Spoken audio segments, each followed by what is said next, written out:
Taped from New Jersey is the SNL Nerds, the show where two comics from New Jersey nerd out about Saturday Night Live. I'm your co-host, Darren Patterson. And I'm your co-host, John Trumbull. John Trumbull, we're a week away. We're a week away from SNL 50. Oh. Yes, we are. We did it. Sorry. I'm sorry. You're so excited.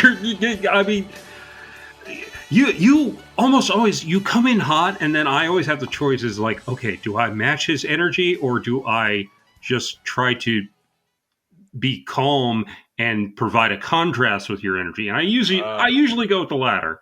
Yeah, I come in like a fireball. And you come in like a block of ice. Yeah, I feel like that's probably better for the podcast overall. Although that did lead one reviewer to say, like, one of the guys seems like he doesn't even want to be there.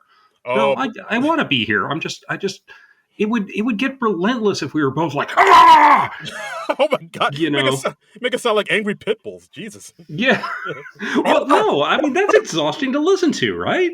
It is. But like, I feel like I need to bring the energy, bring it hot, and just so like I start off at a high place, and then as the podcast goes on, I level off. Your energy slowly drains. Like talking to me drains you. That's what you're saying. I'm not saying that directly. Okay. But, I am saying, hey, let's talk about the new special we're talking wow. about. Okay. 6.5 years. This is how it finally comes out. All right. Dear. Okay. Dear. Wow. This is... All right. Well, hey, thanks for joining us on the very last episode of the SNL Nerds, folks. We almost made SNL 50, guys. We almost did it. That's right. Before we broke up in a bitter feud. That's right. I hope you're happy. The tabloids are going to have a field day with this. Yeah. It's gonna be like, the headline will be, who? What? Oh, I imagine it being like a big thing, like Fleetwood Mac, or like, there's turmoil behind the scenes of the SNL Nerds podcast. No, not really. We're both just very suburban, boring dudes. So sorry, there's not a whole lot of drama behind the scenes of this podcast, really. This episode isn't our Rumors album. This will be fine. Yeah, I mean, for starters, we have never slept together. Yeah. I mean, the day is young, but yeah, exactly. I mean, anything could happen. Yeah, let's get some drinks in us first. I'm not throwing out the possibility. You're an attractive man. There you go. Yeah, let's see where this leads to, baby. Yeah. A little hot in here for that jacket, don't you think? Anyway, we're here to talk about the latest in a series of SNL 50th anniversary specials. This one focusing on the music. Ladies and gentlemen, 50 years of SNL music.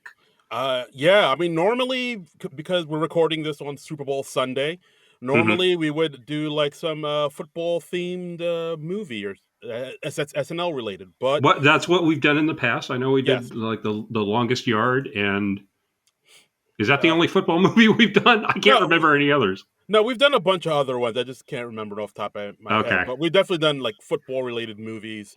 But I feel like we might have done Wildcats, or we're thinking about it. But either way, like normally... No, we haven't done Wildcats. So the Goldie Hawn movie? Yeah, I think like Jan Hooks is in it or something. Is she? Okay. I believe we definitely haven't done it for the podcast, but... It's a sport of kings, better than diamond rings. Okay. But, all right. But yeah, because we're kind of have like an onslaught of SNL 50 material, we're like, let's talk about this Questlove directed documentary now airing on Peacock, ladies and gentlemen, 50 years of SNL music. And yeah, like, I would say for the most part, this does a pretty good job of cramming 50 years of music performances in like a 2-hour doc. Yeah, it's like 2 hours, 8 minutes, but very comprehensive. They hit on all the high points, I think, and all the really notable moments of SNL music history. I was really impressed with the opening montage that it opened up with. Like, it starts out just like kind of showing clips of music, and you're like, okay, well, this is about what I expected. But then it kind of gradually goes into like mashing up people through the years, which I thought was a really neat original way to do it. Yeah, it reminded me of like a almost like a DJ when they kind of remix something and they have like the beat of one song and it like but the lyrics from another. Like Yeah. they show it was all from like SNL performances. Like they had Nelly Yeah. doing "Hot in Here," and then that kind of bled into Franz Ferdinand, "Take Me On," and Yeah. then Huh? that bled into Run DMC, and then that Run bled. DMC mashed up with Hall and Oates, and I swear I thought of you when I saw that. I was like, Darren's in heaven right now. It's my two worlds colliding. Yeah, that was. I was like, this. I mean, this is Darren's peaked already. Yeah, I was like, oh my god, this is it. I'm edging. I mean, they had Cher mashed up with Hanson singing "Mbop." Yeah, We had Queen Under Pressure, and they mashed it up with like a few different things. Like Vanilla Ice was in there with Ice Ice Baby, and then it went into "She Drives Me Crazy" by Fine Young Cannibals. yeah. There was like what Duran Duran with Rick James. There They had was REM with Morris Day and the Time, Roy Orbison and John Mellencamp. uh, And they're like sort of interspersing the clips. Like at one point, like John Mellencamp, he points in his clip, and they actually show his arm like kind of reaching over into the other clip. And I was like, oh, that's really neat. yeah, That's cool. that was Yeah. wild. Yeah, they had like hmm Bobby McFerrin mixed up hmm with like Busta Rhymes and TLC And Salt and Pepper, and uh, Peppa. and James Brown and Lenny Kravitz, Billie Eilish and U2, NSYNC and Destiny Child. I was like, and this went on for like 5 or 6 minutes, and I was really impressed with that. Yeah, like this definitely kind of I don't know. It definitely like set the tone for SNL music. I mean, because I knew because Questlove is such a huge fan of music. He's like a huge hmm music nerd with all this knowledge. I Yeah, had a yeah. feeling he would do something kind of different that would sort of separate it from like any other doc, and like this definitely did that for sure. Yeah, I mean the fact that he is a musician, I mean he has a real deep knowledge of the subject, and he's also like apparently a real big SNL fan. I looked up on the Wikipedia page for this. He said because he's been the leader of the house band at Late Night with Jimmy Fallon since 2009, and it's just so he's just two floors down from Studio 888. And he said, "When I first got to 30 Rock in 2009, I purposely waited 6 months to figure out how I was going to infiltrate the SNL ecosystem." And he directing this, he had to rewatch every episode of SNL, which was like 900 episodes Okay, at the so time of the creation, and he was watching like 3 to 7 episodes a day. yeah, I could do that. Which wow. That that's yeah, that sounds like a whole job within itself. Like Yeah, exactly. And he's got his day job on top of this, and probably yeah, working on other projects too. Uh, just a tremendous amount of work. Wow. yeah, I can't come into work today. I'm watching the Miles Davis episode of SNL. So sorry. Yeah, yeah, It's wild what he did here. But I mean, the work shows like he has like a very comprehensive knowledge of the SNL music performances, and it all shows right here. I do like how one of the first things they ask is if they ask a number of cast members if they could sing the SNL theme song, yeah. and, If and they can hum it, yeah, yeah, and like none of them could really do it because I think that's when but then they talked to Lenny Pickett, the great yeah, Lenny Pickett, and he was able to play some of it on the saxophone, and like I think that's when they kind of show that there isn't a real SNL theme song per se. Like it's all they have like a sort of the bones of it, but like yeah. with They say keeping. it's like it's there's no consistent melody. It's just sort of like this structure that they can kind of riff on top of. Dun, dun, dun. I mean, yeah, I would have a tough time humming the SNL theme. It's not like a sitcom theme song or something like that. Yeah, exactly. And like, even like all I know about the SNL theme is it has like crazy saxophones in it. hmm That's something that Conan said when they asked him. Saxophones and horns and Mm, yeah. yes. So I you mean, got to. it gets you pumped, and I think it's Sarah Sherman was like, oh yeah, I associate that music with me having a panic attack backstage. Which yeah, I mean that's Yeah, you must if you're an SNL cast member, you must have like a visceral reaction to that song because of yeah. your stomach just automatically drops because you're Yeah. So wow. like, you have like a Pavlovian response to it, where Exactly, like exactly. the So moment you hear saxophones, you're like, "Oh God, yeah, my heart! Oh, God. yeah, My sketch is it cut?" yeah, yeah. It's like, no, it's just saxophones, baby. Come on. Yeah, yeah, and they show little bits of like notable musical sketches. I like that they showed Belushi as Beethoven singing The Ray Charles's "What I Say." yeah, yeah. Uh, That's a notable moment from the early years, and they show Lorne with offering the $3,000 for the Beatles to reunite. mm, If you uh, want to give Ringo less, that's up to you. I love that line. Yeah, it's Uh, great, and I mean the legend is that Lennon and McCartney were actually hanging out at uh, Lennon's New York City apartment at the Dakota and watched that live, and they were like, "We should go down there." And then McCartney was like, "Yeah, but then we were tired and we decided not." Damn it! We were so close. I know. And I love that. Like a few weeks later, George Harrison, I think, was a musical guest, and you see him briefly in the hall with Lorne, and Lorne's just like, "Well, I mean, I thought it was clear that if it was like 3,000 for all four of you, it would just be 750 for one of you." And George Harrison just goes, "Oh, pretty chintzy." Pretty. I, the more I learn more about like George Harrison, the more The I cooler realize. he gets, right? Yeah, like he's like the more I was like, yeah, no, he's my favorite Beatle for sure. Like he's Yeah, I mean, he had a great dry wit. I mean, he was very good at deadpan. He wasn't like a professional actor or anything, but he could be very very funny, and he was yeah, like and he just seemed yeah. more. He seemed like chill and spiritual and just Hmm. like you said, he had that cool sense of humor. The more Yeah. I'm like, no, like George Harrison, he's my guy. He's Yeah, my guy yeah. I for think I'm sure. more of a John Lennon guy, but man, Mm. I love George Harrison too, especially in Hard Day's Night, where when he has that scene where he's talking to like the trend maker, Oh and right. the guy's like, "Oh, well, you just watch yourself, or you'll never get one of these gigs again." And George Harrison just goes, "I don't care." It's so funny. Bam! See, God Yeah, damn it, I love you, George. I miss you.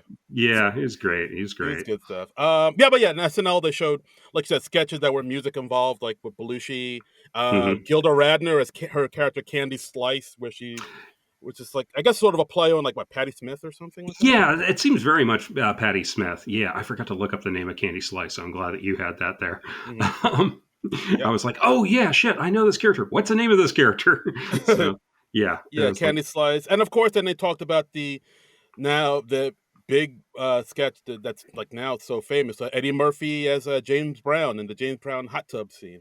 yeah, I actually posted that on the SNL Nerds Blue Sky profile this morning because we're doing for each day of February we're posting a sketch featuring a black SNL cast member, and that was the one I posted this morning. It was Eddie Murphy doing the hot tub. So, and he was Yeah, saying like, "Oh yeah, I didn't want to do that at first." I mean, I sort of get it because there's not much to it. It's like literally Yeah, him just it's like talking. 2.5 minutes. Yeah, Yeah, and it's just him doing James Brown talk about getting into a hot tub, yeah. and like that's Hot tub, really yeah, gonna that's get in the water. so hot. It's, And again, it's just it's so stupid. It works. yeah, and like he's the fact that like it's a sketch that's sort of based all on performance and like Yeah, him selling it, and luckily and just the energy of it. Yeah, yeah, and it's all like he does sell it and he can energize it. But yeah, it's a pretty simple sketch. Him in a speedo getting into a hot tub as James yeah, Brown, but it yeah. works. Damn it if it don't work. It's still funny. I rewatched it just this morning before I posted it, and I was like, "Yep, this is still funny to me." Still So, bangs. yep. Yeah, and they also talked about like, of course, other. I guess one of the bigger music SNL related things was, of course, the Blues Brothers, the birth of Hmm. that, and Yeah, how it kind of stemmed from Belushi not wanting to be in the bee costume, which of course right. everybody knows, and then them saying, "Well, you could do it I'll be in the bee costume if I do this King Bee sketch I want to do with Yeah, if I Aykroyd." could sing the King Bee song, and yeah, it really works. And they get Aykroyd on harmonica, and and then they like they talked to Tom Malone, who's in the Blues Brothers band, and he's part of the SNL band then, and he's like, yeah, and I wrote this arrangement for Hey Bartender, and Lauren didn't want to put it in the show. It only ended up in the show because the show is 3 minutes short, and It's it's just like, like, wow. yeah, I it's mean, one of think the about how different comedy history would be if if Lauren got his way and he was like, yeah, no, I don't want to do the Blues Brothers because it's not funny. Yeah, it's one of those things where sometimes just like happy little accidents happen, and then Yeah. greatness comes from that. Like I still remember hearing about how like Black Sabbath had that song. They made that song "Paranoid," Uh huh. uh, like within like a half hour, and the only reason they did it is because like when they were recording their album, they had like 3 minutes left on the album, so they're like, "All right, let's do this song," and then they just kind of riffed it and Uh came huh. up with it within a half hour, and now like "Paranoid" is like probably one of their biggest hits of all That's like time. their trademark song. Yeah. Yeah, and it just kind of they just kind of did it on a whim on the fly, and it became like one of their most signature hit songs. Yeah. It just it's funny how to be reminded how random this stuff can be. Yeah. Very much It's, so, yeah. yeah. Um, And they showed that, famous clip of them performing Soul Man at the beginning of one of the shows. mm, And I never get tired of watching that clip. I think it's such a great cover, and they have their dance moves are so good. They've got such energy. It's yeah, I love it. yeah, no, it's fantastic. I mean, Yeah. it's timeless. I mean, Uh, it's I don't know if it's in the same league as the original Sam and Dave version, but it's up there, you know? it's up there for sure. It's pretty Yeah. great. Yeah, then they also talk about other things that are music related, like Adam Sandler with his time Hmm. on SNL and how like he sort of became like the music guy once with like the Hanukkah song became like a big thing, and Yeah. Red Hooded Sweatshirt and Opera Man and that Yeah. Lunch Lady Land sketch he had with Yeah, the Chris sloppy Farley. Joe slop. Yeah, Slop, sloppy Joe. I honestly I wasn't really a big fan of Adam Sandler back then because it was just I don't know. I just didn't think there was much to it. Yeah, I get it. Like, I Yeah. mean, the fact that but there is like a charm to it. I almost like, Yeah. it's just like, oh, it's just like this guy with the acoustic guitar making silly songs. I think that was it. But yeah, it is. I do think the Hanukkah song is funny. I do enjoy the Hanukkah song and all the many variations he's done of it. Yeah, yeah, for sure. Like there is like a like a catchy charm to his songs. Like I understand there's not much to them, but I think at the time for a lot of people, especially I remember around the college kids, like I remember a lot of high school kids and college kids really being into Adam Sandler when Yeah, he came out. Like yeah, that, he was a big hit with that. It was like just a few years below me. I feel like I was probably just a shade too old to really appreciate Adam Sandler when he was on. If I'd been yeah, like 15 yeah, to 17 when he was on, something like that. Yeah, I would have loved it. But I was like 20, so yeah, but I remember like that Stan and Judy's album. Like a lot of my friends were like, "You got to listen to the you got to listen to this album. It's fucking amazing." And like a hmm lot, hmm like he was like amongst the high school and college kids, like he was the shit. Like, yeah, it, yeah. you know, He was like the Eddie of his day. yeah, very much so. So I Yeah, get the appeal. I also like this that they kind of focused on that one sketch, this Fred Armisen sketch, like the punk rock band wedding sketch. reunion at the wedding. Yeah, Yeah, exactly. The band I'd reunion. forgotten about this sketch pretty much, but I quintessential Fred Armisen sketch. Yeah, exactly. I vaguely remember it, and remember I because like I remember the microphone going out when Dave Grohl was stalking. I remember that being like a big Yeah, thing. yeah, and Ashton Kutcher, who was the host that week, he like hands his mic over to Dave Grohl, Right. and they were talking about how they had to cut the sketch in half. Bill Hader's talking about like I'm playing bass in this sketch. I don't play bass, and Yeah, he had to like pretend he could like play bass. Like yeah, for those that don't know, like basically this sketch it takes place at a wedding, and hmm the father of the bride is this kindly old Fred man, Armisen. Fred Yeah, Armisen, saying like, hey, to my little girl and her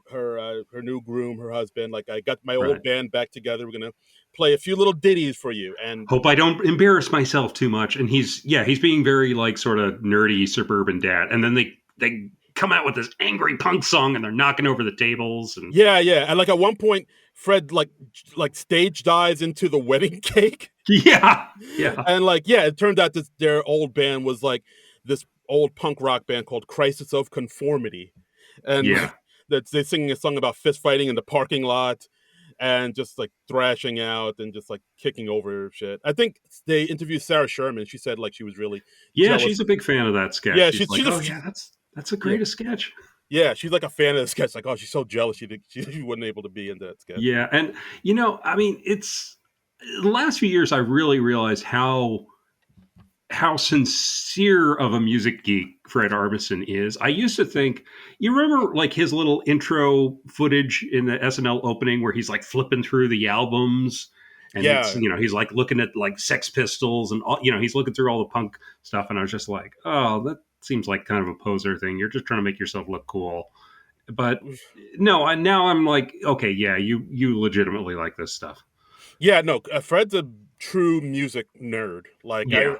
I think what when he came to host, he wanted to have like Courtney Barnett, I believe, like that on his episode, and he got her on it Hmm. because like I think she's somebody who wasn't a huge kind of mainstream star, but he really liked her and like he really pushed to have her on. So it's one of those things where like like the host who's like a really big fan of a band that maybe not a lot of people know about really want them on to like kind of bring them into like the mainstream, which there are two instances that they talk about on this episode, like Right, that right. Like happened. Belushi bringing on Fear, which they Yes. get into in depth late in Oof. the special. And And what was the other example? Jersey's own Debbie Harry bringing on the Funky 4+1. Yeah, that was interesting. I mean, yeah, Blondie was a real advocate for the early rap music scene or early hip hop scene, and Yeah, yeah. they did that song "Rapture" with Fab Five Freddy, which honestly I've never thought much of that song. I I think it's a pretty crap song, but I mean, it's pretty fun. I can get into it. uh huh, That bass line does make you move. But yeah, yeah, but it is like, but yeah, it's like you said, like Debbie Harry, she was like a really big advocate because like she was hmm, coming up in the punk rock scene and yeah, CBGBs, but she was kind of more moving into pop and a little bit of reggae. But right, at the same time, in New York City, the punk scene was coming up, and the hip hop scene was just getting off the ground, like in the Bronx. yeah, So like I think Debbie Harry had her ear to the streets and was like really checking out all the new burgeoning music that yeah, was coming up at the yeah. time, and so she found out about hip hop. She's like, "Oh, this is pretty cool." And then yeah, like you said, she wanted Funky 4+1 on SNL, and then of course her part in Rapture, where she gives Fab Five Freddy a shout out. Yeah, Hmm. yeah, she was really trying to. I don't think she is a good rapper at all, though. Well, no, she's not, Yeah, but yeah. I get. I mean, I mean, she's sincerely trying, but it's just like, ugh, I'd rather just hear actual rap rather Yeah, than Debbie Harry's attempt at it. yeah, that's true. But I mean, maybe she thought like maybe if I do, it'll become more palatable to the Yeah, masses I'm or I'm something like sure that. that was the thinking. Yeah, like oh, I look, think I didn't hear that song until like years after it was out. So I'm looking at it through hindsight and after I'd heard like real rap. So, yeah. you don't think much of it when you hear that attempt from like 1981 or Yeah, whatever no, year that was. yeah, yeah, no, yeah, it was 81. But yeah, no, it's fair enough. Like I think it's one of those things where like the mainstream audience is like, "Oh, this pretty young white girl is rapping. Yeah. I'll give it a listen." Like, Yeah. Oh, a white person's doing it. Oh, I'm interested. it's like, "Oh, hip hop isn't music. Oh, Yeah. the Beastie Boys, you say? I'll give this a listen." It's like that type of thing. I do want to fight for my right to party.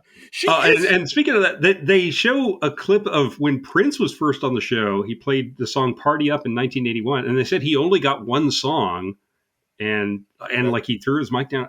I wish they'd gotten into like why Prince only had one song on the show. yeah, that is weird. Like, was it a time thing or I don't know. I'm like, I thought the musical guest pretty much always got at least two slots. yeah, I think at the time, I remember at the time, especially like in the early 80s, they were Hmm. doing a thing where they would have like on two different musicians instead of just the one. The Ebersol years were wild, man. They were, they were crazy, baby. Yeah, Like they would have on, oh, we'll have on this musician, and then we'll have on a totally other different musician. yeah, it was Just probably for something like that. yeah, I mean, Yeah. I get it for some for variety's sake, Hmm. to just to really mix things up. But yeah, like the fact Yeah, that only one artist gets one song, it's like, maybe yeah. I don't know. That And it was fascinating. We see like a little bits of the musicians recording the promos for the show with that mm, week's host. We see some footage of Charles Barkley with Nirvana doing promos for the season premiere, and this was in like '92, I think, or maybe '93. yeah, January '92.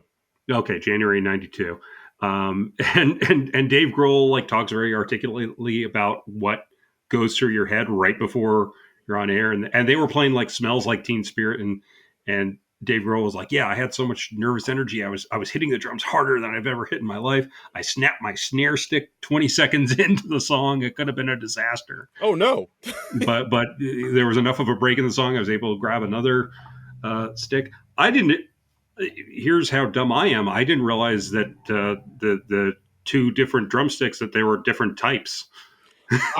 You know what? I didn't want to say anything. Yeah, I totally didn't. I thought drumsticks are drumsticks. I thought they were just Yeah, I this. mean, I guess they're like made the same, but like the one you hit the snare drum with is the snare stick. I guess. I I mean, don't know. Yeah, is one like lighter than the other? If we have any drummers out there, listen, let us yeah, know what the difference is between. I thought drumsticks were all the same. For yeah. honestly, Same. So I don't know. I don't know. And they showed footage of Adele's first appearance on the show mm. in 2008, and this is before Adele was Adele. Yes.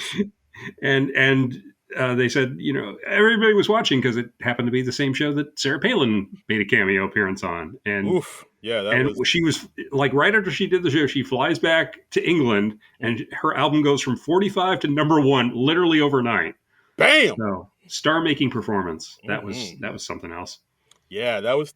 Yeah, that I remember those days where like Adele was kind of sort of blowing up. And Yeah, like I think she was like maybe a bigger deal in the UK than she was in the States, but like yeah, I think yeah, so, probably. but yeah, like the SNL performance definitely helped her get her out there, and people were like, "Oh, who's this person?" And I was just kind of surprised, like seeing that footage. Like she just looked much more ordinary. We're much more used to the like sort of the more divified Adele, where she's like in an evening gown and her hair's all done up, and she just looked like a college kid here. Yeah, no, she talks like when they interviewed her, she has like that kind of like working class Cockney accent, Yeah, which I yeah, love. Like, hey, yeah, I was performing on SNL, and it's like, I heard the term like overnight success, and I was like, yeah, that's bollocks, yeah. And then I yeah, went to the UK, and I was like, bloody hell, I'm like, I'm not 45 up there, and I'm up there in the ranks in the charts, and I, it's bloody yeah. madness, ain't it? Brilliant British accent, by Thank the way. you, thank Yeah, you, thank you. I mean, it's I just know. I, I go into character, I disappear. It's I'm speechless. part of I'm my speechless, sir. yes, and the Oscar goes to. Yes. Yeah, I mean, they don't give Oscars for podcasts, but this will be the first. This will be the first. I feel like if we have like any listeners in the UK, they're going to be like, "Hey, it's They are oh, cringing. They oh, are, yeah, they're they're about to throw their streaming devices out yeah." the window. Is he having a go at us? This Tulsa. What's all this then? What's all this? Exactly. Blimey, he's having a go at us, isn't he? Oh, we love you, British people. We're We big do. Anglophiles here. Yes, exactly. I mean, as far as the this doc goes, I do like that how they go into the rise, the birth of uh the Lonely Island guys, which Yeah, I'd heard a lot of these stories before because I have been listening to the Seth Meyers and Lonely Island podcast, and where they're going through Lonely Island's tenure on the show, like sketch by sketch, like week right. to week of what they did. And yeah, they did the short Lettuce that Will Forte wrote, and then the second week on the show they did Lazy Sunday, Yeah. which just blew up. Yeah. Um, They just I mean, I know people get throw around the term game changer mhm. or all, but this truly was they really did change the game They did. for I mean, SNL. because it was like they made the digital short a thing on SNL, Yeah, yeah. and I mean they were doing the musical thing with Chris Parnell because Chris Parnell had already rapped on the show, Yeah. and that's automatically funny because he's just a very suburban looking Yeah. white guy, Yo, and he's yeah.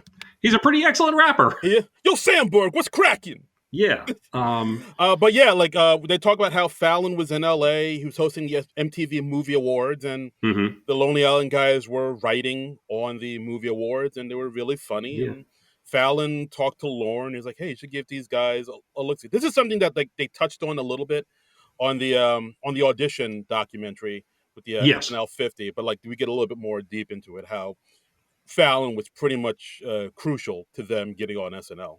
So Fallon has done some good things for SNL. That's Yeah, who knew? he he does good when he's not cracking up and giggling to Yeah. himself. He does When he's all not right. sabotaging sketches, yes. It's sabotage. Um, and they I like that they made a point of how kind of lo-fi it was, and they were like, Yeah. Yorma Tacone made the beat in his SNL computer, which is just made for writing sketches. Yeah, and like when they shot the video for Lady Sunday, yeah, no crew, no permits. They Right, they literally just took a camera, a right. camcorder, and just like shot shit. And Hmm. yeah, I guess got out there before the cops came.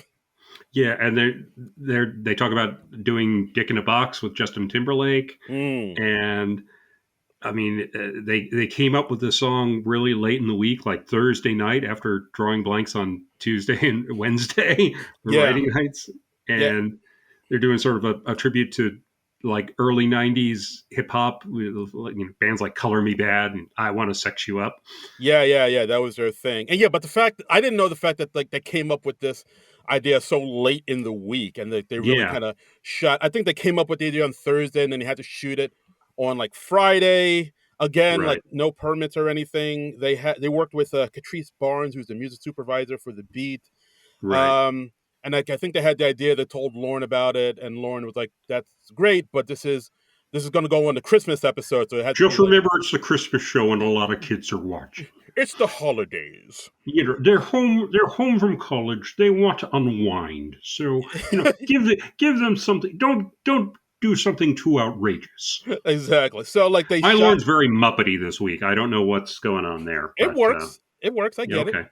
But yeah, Uh, so they shot it on Friday. We see some mhm. outtakes from it, which is pretty interesting. And Yeah, then I love seeing because like we only see the finished product, and it really reminds you like how many different components because they're like all over New York City in that thing, mm, and they edited it all together. They talk about how Akiva stayed up all night Friday and Saturday to edit it and time the show.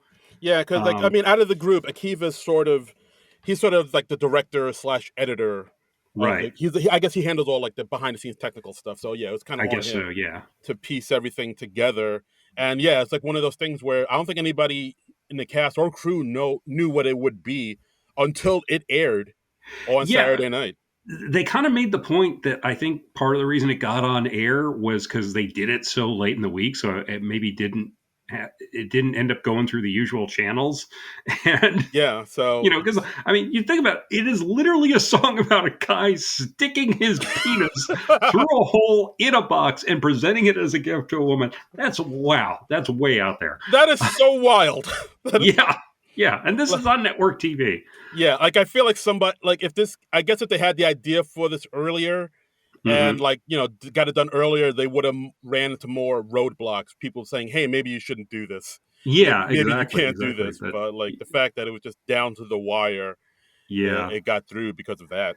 and they showed like brief clips of some of their other famous musical digital shorts, like "I Just Had Sex" with Mhm. Akon, and "Threw It on Shot the Ground," and yeah. "Shy Ronnie" with Rihanna, "Jack Uh, Sparrow" with Michael Bolton. I'm on a boat, which is my favorite. I think I really like this. Yeah, Yeah, I downloaded this thing. Like I listen to it whenever I want to get amped up.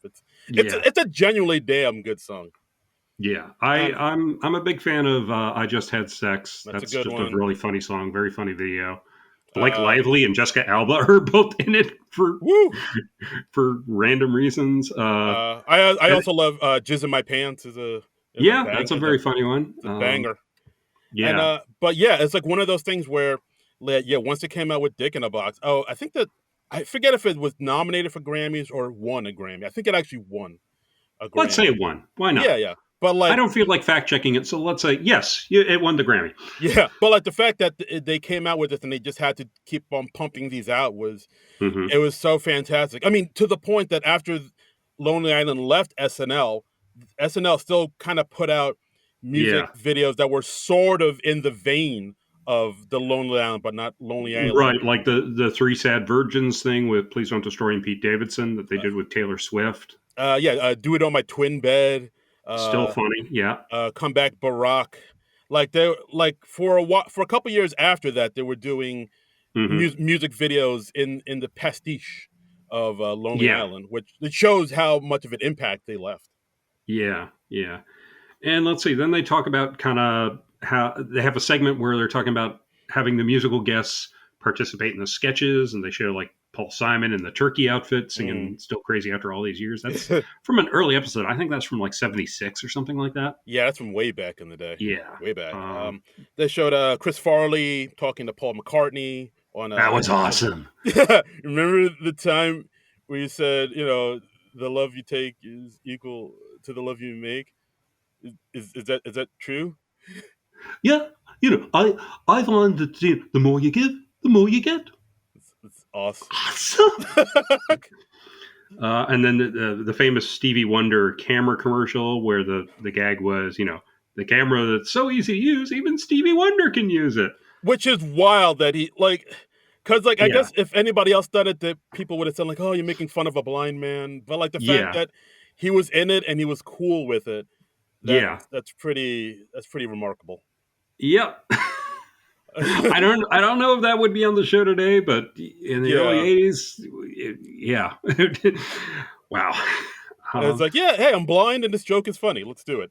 yeah, and then they talk about they show Madonna on Coffee Talk when Roseanne was there and Barbara Streisand made an unexpected cameo.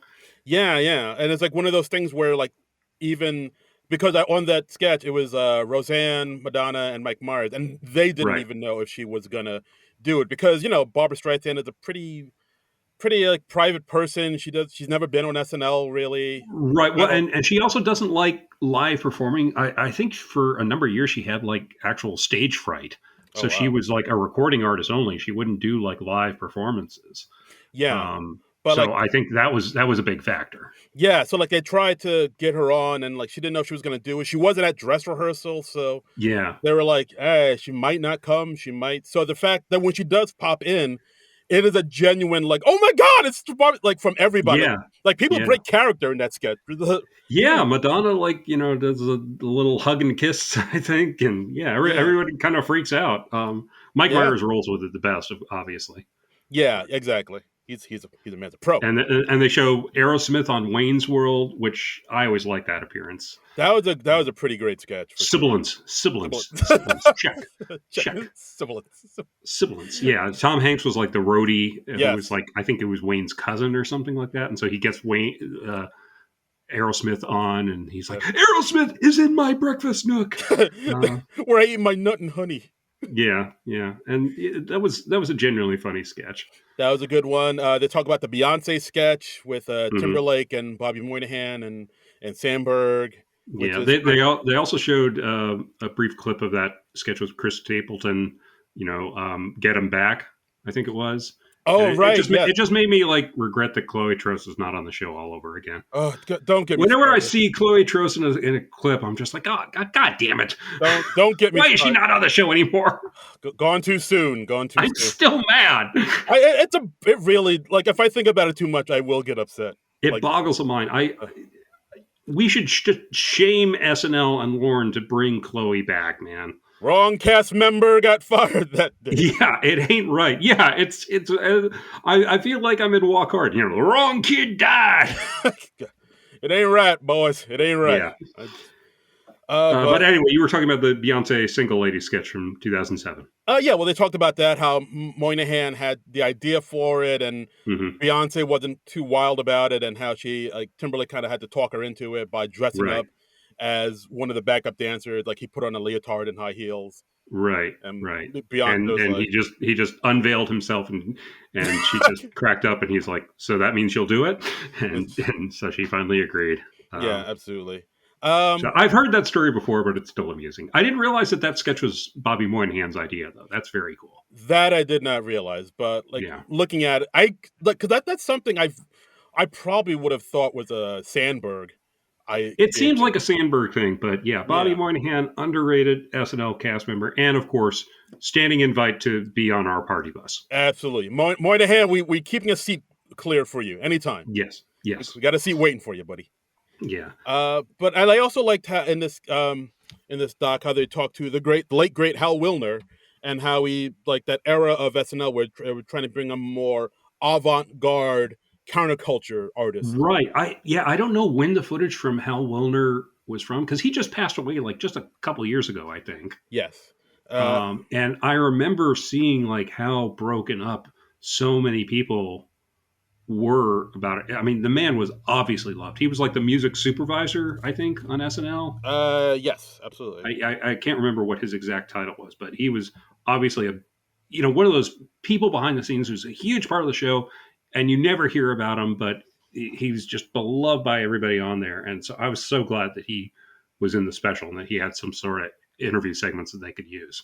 Yeah, yeah, like him talking about a lot of the because in the late '70s, early '80s, like there was a lot more avant-garde, I guess, weirdo acts uh, Yeah, floating around, and SNL really wanted to showcase that. So they'd had on people like Patti Smith and Zappa is really out there. Like Frank Zappa. I like some He, Zappa, but even I'll uh-huh. admit, like for the mainstream audience, he's not for everybody. Yeah, Uh, yeah, and I understand he was kind of a disaster when he hosted the show because he would like blatantly read cue cards and stuff like that. yeah, that was a weird one.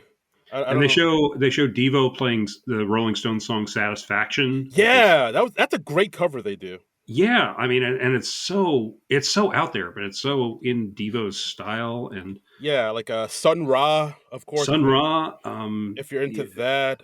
yeah, they show like Talking Heads in 1979, the B-52s in 1980 with Rock Lobster, and Dave Grohl's like, yeah, that changed my life. Yeah, Just because seeing weirdos like that on TV. like yeah, weirdos. All right. Yeah, And they also talked about how Wilner talked about I kind of booked these two acts that are like infamous for being kind of the worst acts. they're Uh, disasters. Yeah. Disaster, yeah, which is Miles Davis because Uh huh. he kept having his back to the camera for some reason, which a lot of cast members didn't Yeah, like that, yeah, yeah. That's and doesn't make good TV. does not. And of course Captain Beefheart, another artist who is not for the mainstream because his music is really out there. It is. Yeah, and they said at the end of his segment, no one clapped, and you hear one guy yell "shit," which wow.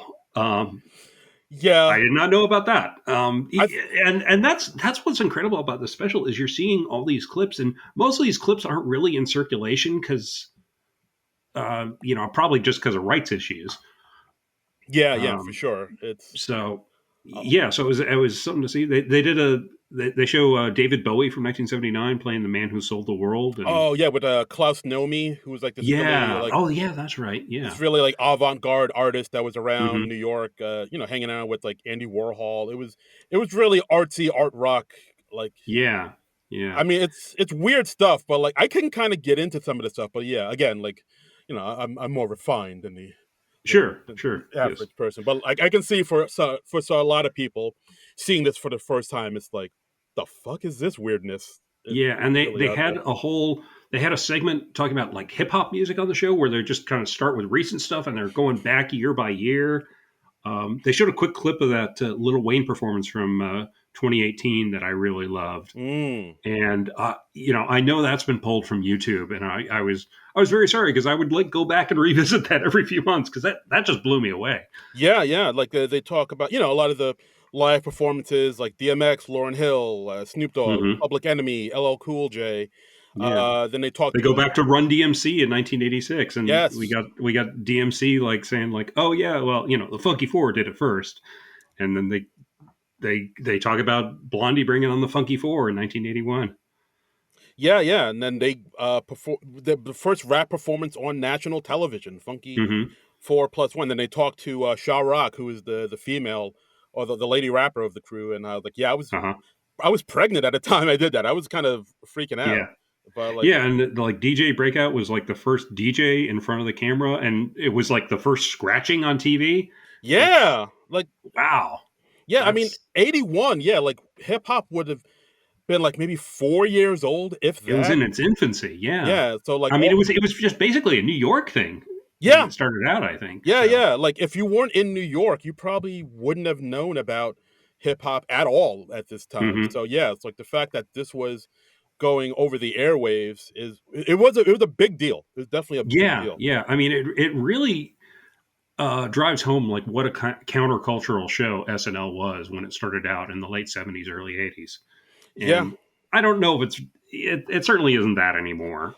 yeah. Like I would say that's kind of my maybe one of my gripes about when they book music artists now. Like because like music artists now, it's tend to be pretty somewhat well-known artists or artists that have a big Yeah. following on TikTok or whatever, and they always seem to be in the same genres, either hip hop, pop, rock, Hmm. dance, or maybe country. They'll get into once in a while. Like They I, don't, and they don't have many people who are like just about to break or deserve to break. It's usually somebody who's already broken. But yeah, yeah, I don't know if you can be the countercultural show forever. I mean, yeah. At some at some point, point you become the establishment, and yeah. At one point, you become the culture. But I would like to yeah, see them like switch it up, like put on some jazz, put on like some Kamasi Washington or Samara Joy or yeah, I would love something to like that. see the type of variety that they had in the '70s and early '80s. That would be something.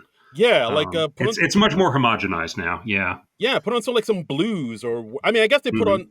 I guess you can count Bad Bunny as world music, so I guess. But even he's kind of mainstream. But Yeah. like switch it up. Like let's do some different genres of music. Let's really fuck around and see Yeah. what's up.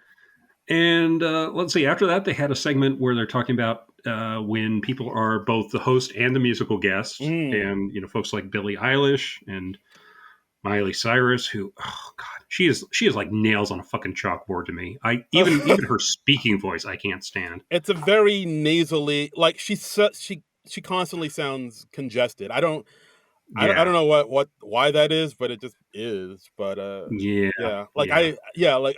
I'm kind of in the same boat. I don't mind her voice, but I I I've heard do, I do. It I've just heard her songs and her singing, and I was like, it sounds okay, but I don't see the hype. yeah, her singing is so nasal and her voice is so nasal. It's just like, yeah, I wish I could mute you. Oh God. But yeah, they talk about other artists that done double duty, like Donald Glover, Mick Jagger, Dolly Parton, and Right. like how for them it's a whole different schedule because they get pitched ideas Hmm. for them to be in on like Monday, and then like Tuesday they have to shoot promos. Wednesday is the table read. Thursday they have to do an audio sound check, and Right. then like there's camera rehearsal and blocking for Yeah, their they block the songs, and then yeah. they film a pre-tape early on Fridays so that they have time to edit that. And I re- I was really amused when they cut to Mick Jagger saying like, "Well, they're pitching me ideas, and I'm English, so you try to be nice. I'm English, so I'm very polite. I wish to God they cut to that bit from the John Mulaney special where people are like." So is Mick Jagger nice? No, he's not nice. He's not been world famous since 1963. That changes you. not I wish, funny. yeah, not funny. And Mick Jagger has to have seen that at some point. Yeah, it's like, oi, this guy's taking the piss out of me, isn't he? Yeah, yeah. Is Mick Jagger nice? No, he's not nice. He just says Diet Coke, and a Diet Coke materializes in his hand. he's That saying changes you. he's saying I'm not funny, he is. Yeah. And they show a fair amount of behind the scenes footage from the Bad Bunny show because I guess that was relatively recent when they were working on this special. Yeah, yeah. And I did not want to relive that show. Yeah, I know it seems like a lot of people liked it. But you definitely had That your. was a bad show, man. It wasn't. I got to rewatch it, but there was some Yeah, stuff I liked. I don't remember liking much of anything about that show. I mean, I like the sketch with him and Pedro Pascal, but that might be because I like Pedro Pascal. Yeah. Probably, but yeah, like it does show how the artist does have a lot to do when they're doing double duty because they got to worry about their performance and the Hmm. performances in sketches, and then they showed how they snuck in Lady Gaga for that one point where she introduced Oh yeah, to Bad Bunny. introduce him. Yeah, That was pretty cool too because that was neat. That was neat. Yeah. it took me a while to realize that was Lady Gaga when the show came on. It was like, oh, who is that? That one of Bad Bunny's friends, and then Well, she's had so many different looks; it can be kind of tough to peg her. yes, I don't recognize her if she's not covered in raw meat. So that's Yeah, yeah, probably sure. why. I mean, who does? Yeah.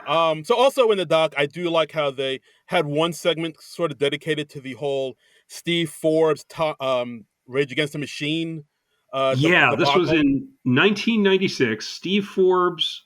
I don't know if he's terribly remembered today, but he was like, Forbes magazine. That's him. Yeah. And And he was, he was running for yeah, president. he ran for president as a Republican candidate. I don't think he got too far. I remember his big thing was like there should be just a flat tax.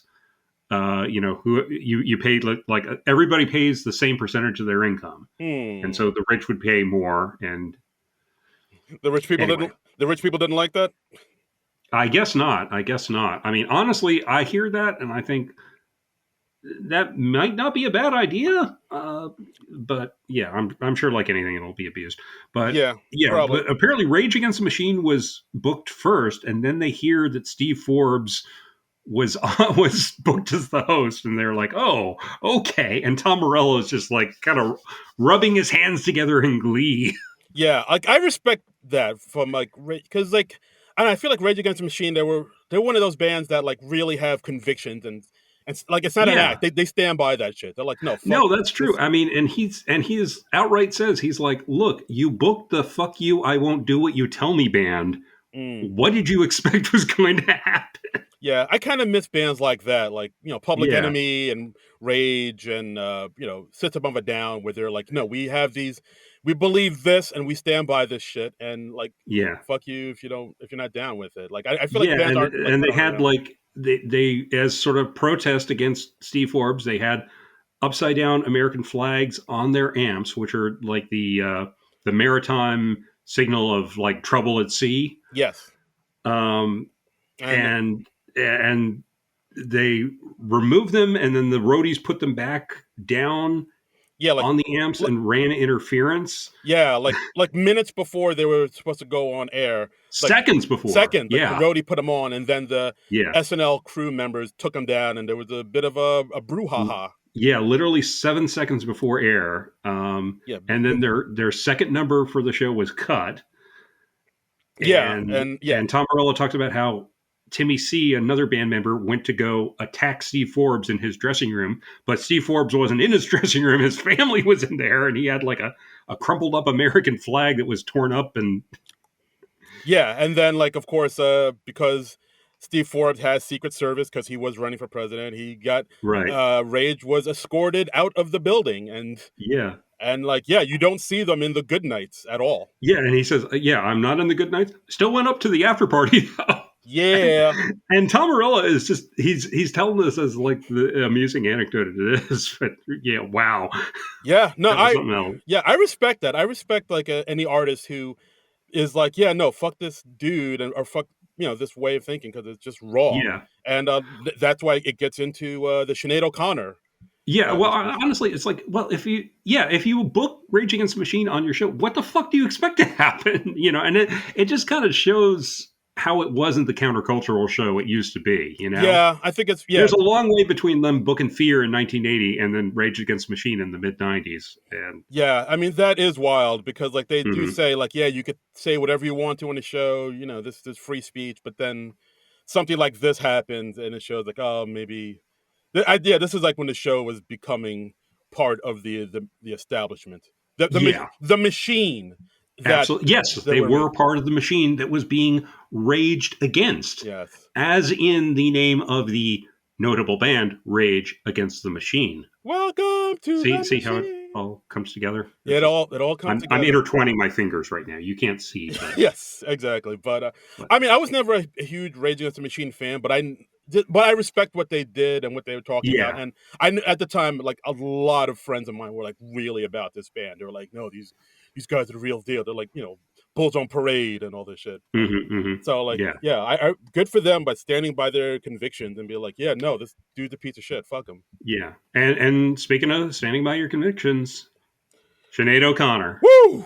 from October 3rd, 1992. I mean, it's famous or infamous segment where she, at the end of her acoustic number, she was doing a acoustic version of the Bob Marley song War. Mm. And at the end of it, she holds up a picture of the Pope and tears it up and says, "Fight the real enemy," which, wow. And people went ape shit.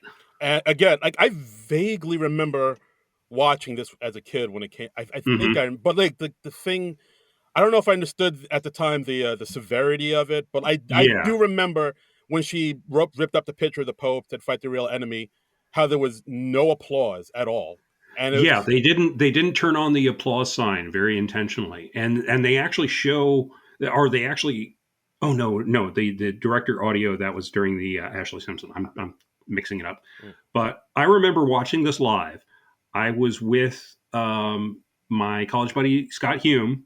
We were watching the show, I think we were in my dorm room, um, and we actually were muting the TV during the Sinead O'Connor segments because neither one of us was particularly into her music, so we just muted it and we're chatting. Oh boy. And then we see like that she holds up a picture of the Pope and she rips it up, and we're like, what just happened? What's going on here? Yeah, she was like, "Oh, Trumbull and Scott Hume aren't listening to my music. Okay, That's right. here we go."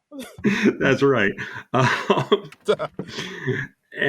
and they show footage of Sinead O'Connor from the dress where she, like as a fake out, she held up a picture of a child at the end Yeah, it's a because picture of a of course baby. she doesn't tell SNL what she's going to do. Yeah, like So I think at the time, like they interviewed like Marcy Klein and the music mhm. director. They were like, they didn't understand exactly what, like they thought, all right, it's some artist thing where she ripped up a baby. Okay, Right. they didn't think much of it, and I think they also talked about how in this episode, like when this was the episode Tim Robbins hosted, and in Yes. his monologue he had some harsh words against GE that Right. like Lauren I guess wasn't wild about because GE was kind of paying the bills for NBC and like Right. And Lauren was like, that was going to be our big political statement in that episode. And nobody remembers that. And actually, Tim Robbins put some of that in his movie Bob Roberts, which we covered mm, a few years back on the oh podcast. yeah, So guys, if you haven't seen Bob Roberts, I don't. I It was a great movie. I don't know if you should watch it just because it's so. I mean, it is prescient, but it's also so yeah. much like what's going on right now. It's almost too close to home. But Yeah. I'll leave it up to you. He knew what was going on. I mean, it's one of those satires that's so prescient, as you said.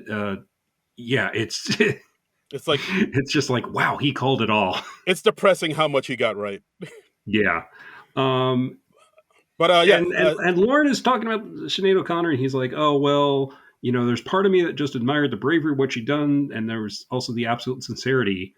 And I looked on the IMDb trivia section for this special, and they pointed out that the following week, Joe Pesci hosted. yes, He had the photo taped back together, and he said there was an incident on the show last week. Sinead O'Connor tore up a picture of the Pope, and I thought that was wrong, so I asked somebody to paste it together. He then holds up the reconstructed picture, and the audience applauded. I think that's a lot better, thank you. He goes on to say, but I'll tell you one thing, she's very lucky it wasn't my show, because if it was my show, I would have gave her such a smack. Again, the audience laughed and applauded wildly. I would have grabbed her by her eyebrows, jeez, which, oh, yeah, I guess that's a bald joke because she didn't have, a hair, because she shaved her head. Yeah. yeah, But yeah, part of me, so, yeah, I kind of wish they included that part in yeah, the because it's a little disingenuous for Lauren to like express admiration yeah, for it decades after the fact when, and she's not around to tell her version anymore, yeah, unfortunately. yeah, because I mean, I remember at the time, like once she did that, it was everybody literally killing the messenger. Everybody saying, "Hey, fuck you! Yeah. How dare you do this?" And like not really listening to what she was saying. Like she did it because Yeah. the Catholic Church was molesting kids, and she had her own abuse with And that covering it up. and And covering yeah. up. Yeah, and which of course we all discovered to be true like years later. Yeah. Like It's like common knowledge now. yeah, it's common Yeah. knowledge exactly. And but she was doing it's like, hey, the Catholic Church is doing this wild shit. And like Yeah. no one paid attention to that. Everybody was like, "Fuck you for saying that," and like everybody was just ragging on her and dogging on her, and that became the Yeah. thing. And I And don't her career, I don't think ever really recovered. I mean, she was know. pretty big from like 90 to 92. And Yeah, then like this nothing happened. compared And to you was getting like major radio play. It was a big deal. yeah. Yeah. Like I mean, it was a And song written by Prince, but still, it was it like, was a song written by Prince, and she's even said like, yeah, that song didn't really mean anything to me. It was just, I think she recorded it at her record company's insistence. But yeah, but yeah, it put her on the map. But yeah, but like then after yeah, the SNL performance, like that was she became persona non grata, and like yeah, like it just became in vogue just to rag on her rather than yeah, listen to and what she was they saying. had was Jan Hooks had imitated her before this, though. I think, I think as I so. recall, Yeah, on the Sinatra group with Sting, and yeah, yeah, yeah. I think that was around 90 or 91. I feel like it was before, but Yeah, but then like I think she did her she was Sinead O'Connor again in like a few other sketches, Hmm. after all this went down, and like they were Yeah, trying to make fun of it and light of it. and I'm sure distance themselves from it. And Yeah, yeah, because I like mean, they really did toss her under the bus. They were just like, yeah, yeah, we didn't approve that. We didn't plan that. And Al Franken goes, she was right though. yeah. Al Franken, like he called it out. It's like, yeah, she was fucking just ahead of her time, telling about Yeah. trying to warn Because us about what all does this. Al Franken have to lose at this point? Because Yeah, he's not in office anymore. yep. Al Franken can just be as blunt as anything. Yeah, she was right though, right? Yeah.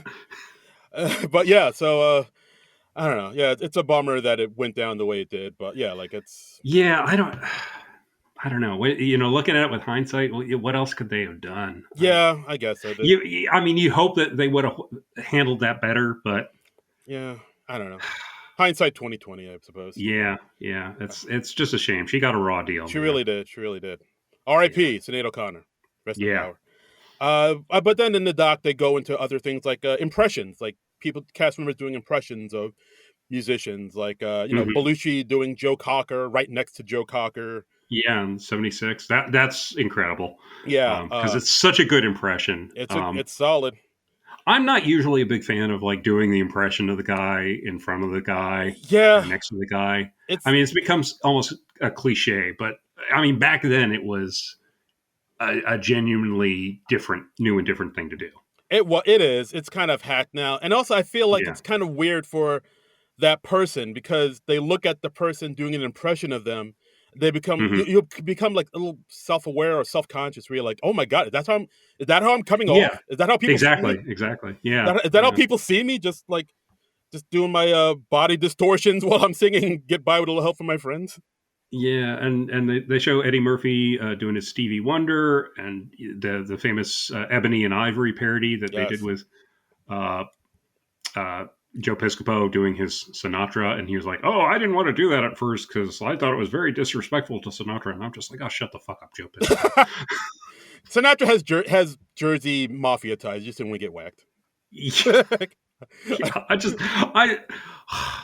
I I just have such a low threshold for Joe Piscopo talking about like, oh, yeah, I'll imitate Sinatra, but it has to be okay with the family and all that, and I'm just like, oh, he just seems like a pussy. Damn, son. Okay. Like, look, Phil Hartman Sinatra was way better and way funnier. Yeah. I think we can agree, right? Yeah. Man up, Piscopo. Yeah, Says John Trumbull. You heard him. man's dead. And you know what? Your episode of Star Trek: The Next Generation kind of sucks too. Damn. Oh, wow. Piscopo Yeah, getting all the fire, getting all the smoke. yeah, yeah. He's getting all the That's what smoke. I'm saying. Yeah. Yeah, Jersey's own. Joe Piscopo. yeah. But yeah, that is kind of where it's like, oh, I don't is Sinatra mad at me? I don't want to make him mad. It's like, dude, come on. Just whatever. It's just such a weasel move because I was just like, you're a comedian, man up, man. Yeah, have some It's supposed to be about whether it's funny, not about whether it's respectful to your target. have some cojones, as they Yeah, say. like Maya Rudolph playing Beyonce on Hot Ones, Yeah, or or Fallon doing his Mick Jagger mirror thing.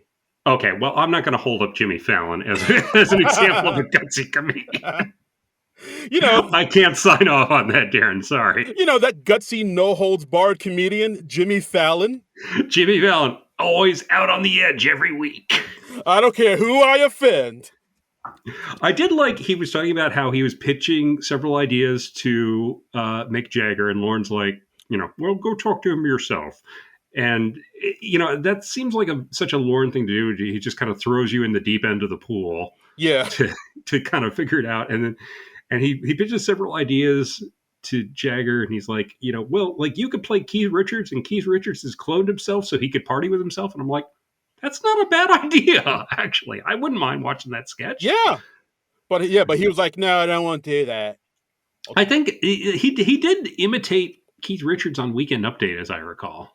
I don't know if it was that same show, but Mick Jagger did do that once. That sounds familiar. I mean, I think that's how Lauren Yeah. knew he had a Mick Jagger impression in his pocket. But yeah, but then No, I'm saying Mick Jagger played Keith Oh, Richards on that's Weekend right. Update. Yes, yes, he Yeah, did. Yes. yeah, and it might have been next to Fallon. I can't remember. No, But no. Oh, that was next to Mike Myers. It's Mike Myers as oh, that's Jagger. right. Okay, so that was much earlier. Yeah, All right. and he called Mick an ignorant slut.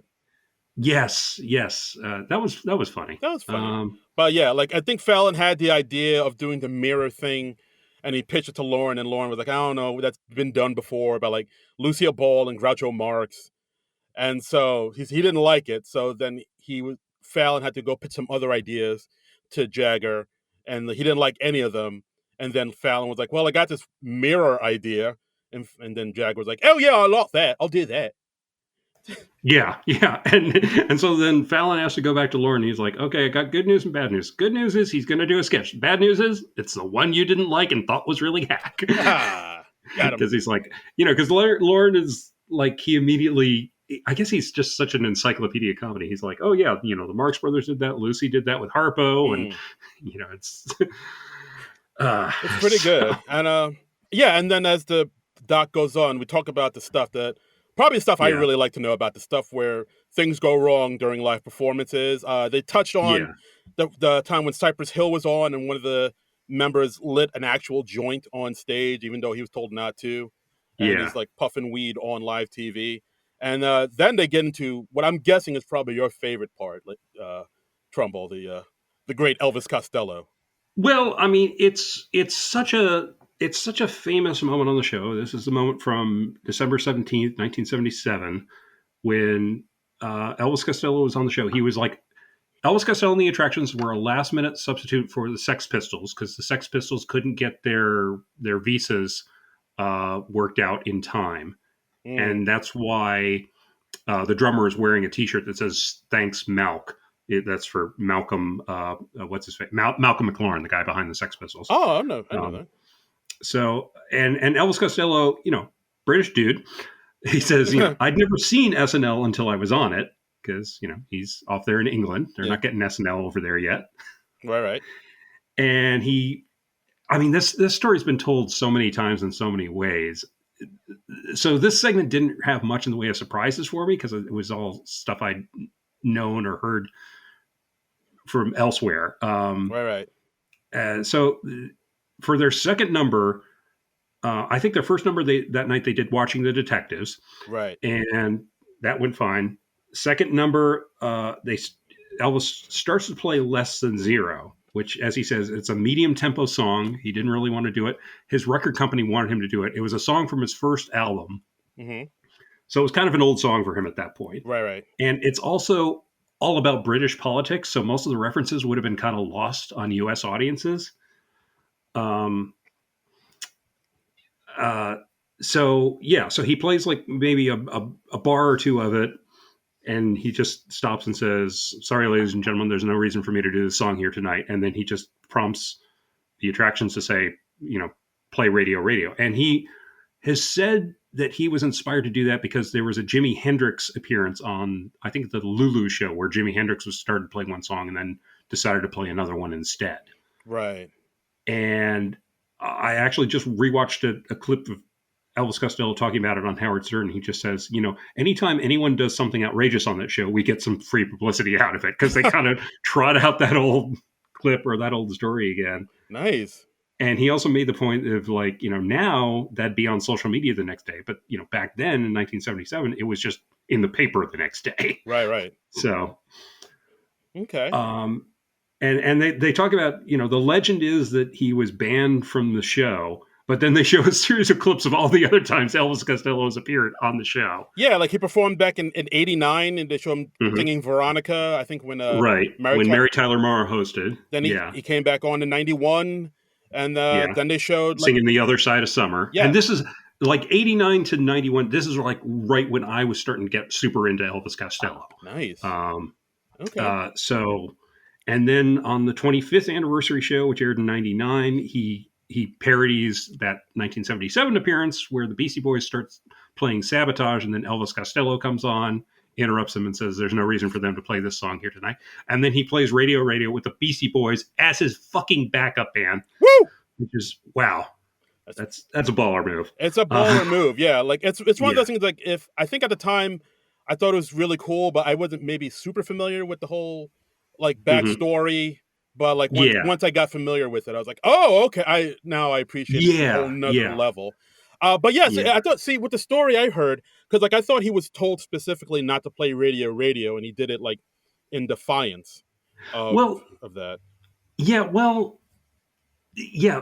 Part of the legend is that they didn't want him to play radio because it like bashes the broadcast industry. There's a lyric in there, and the radio is in the hands of such a lot of fools trying to anesthetize the way that you feel. Right, right, And he right. was just talking about like what a sad state uh, pop radio was in the late '70s, as opposed to now when everything's a okay.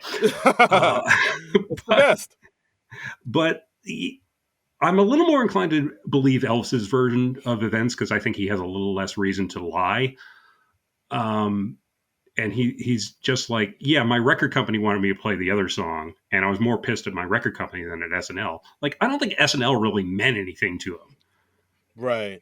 He was just like, yeah, we're here in America, we're touring, and we're just doing this late night show, whatever it is. It's like British talk shows that are a big deal over there, like Graham Norton or Jonathan Ross. They don't mean as much to Americans. So I feel like it's part of that was part of where Elvis was coming from. Yeah. Fair And enough. Fair enough. and they cut to Lauren, and he's like, "Oh well, we've never banned anyone." And it's like, "Well, you didn't have him back on the show for 12 years. I feel like he wasn't terribly welcome." Yeah.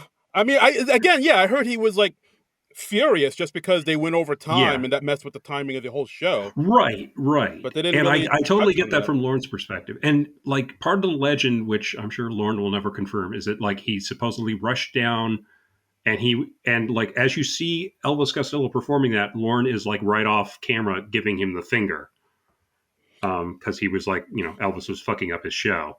And you see, if you watch that clip, you see Elvis, he's kind of glaring to the left, like right off camera. Yeah. And yeah, he's given sort of a fuck you type of glance. And as soon as they finish the song, they unplug and they walk right off stage. So Yeah. See, I don't know. I can't. I kind of want to believe the legend that Lauren went down and was like, giving him the finger, yeah, like but I don't know. yeah, because like I thought there was like so much more drama behind it than they're saying on this in this doc. I was like, what? I thought like people were like fuming at him, and he was like, people were Yeah, like, Lauren's really playing down the drama, I think. yeah. I thought people were like, you'll never work in this town again, like that shit like Yeah, that. But like he's, I don't know, that seemed to be kind of rewriting history a little bit.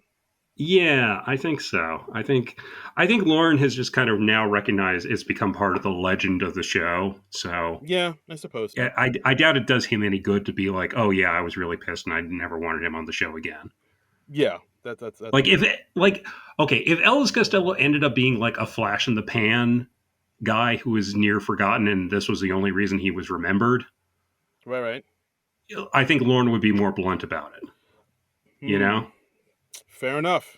Fair enough. Yeah, I don't know. Okay. So Then they, they didn't have much fresh to say about it. So yeah, it was a little disappointing in that regard. But hell, it's been nearly 50 years since that happened. So what else is there to say about it at this point? yeah, pretty much. I guess so. Yeah, I Uh, mean, I do love that moment still because it does feel like a genuine punk rock moment.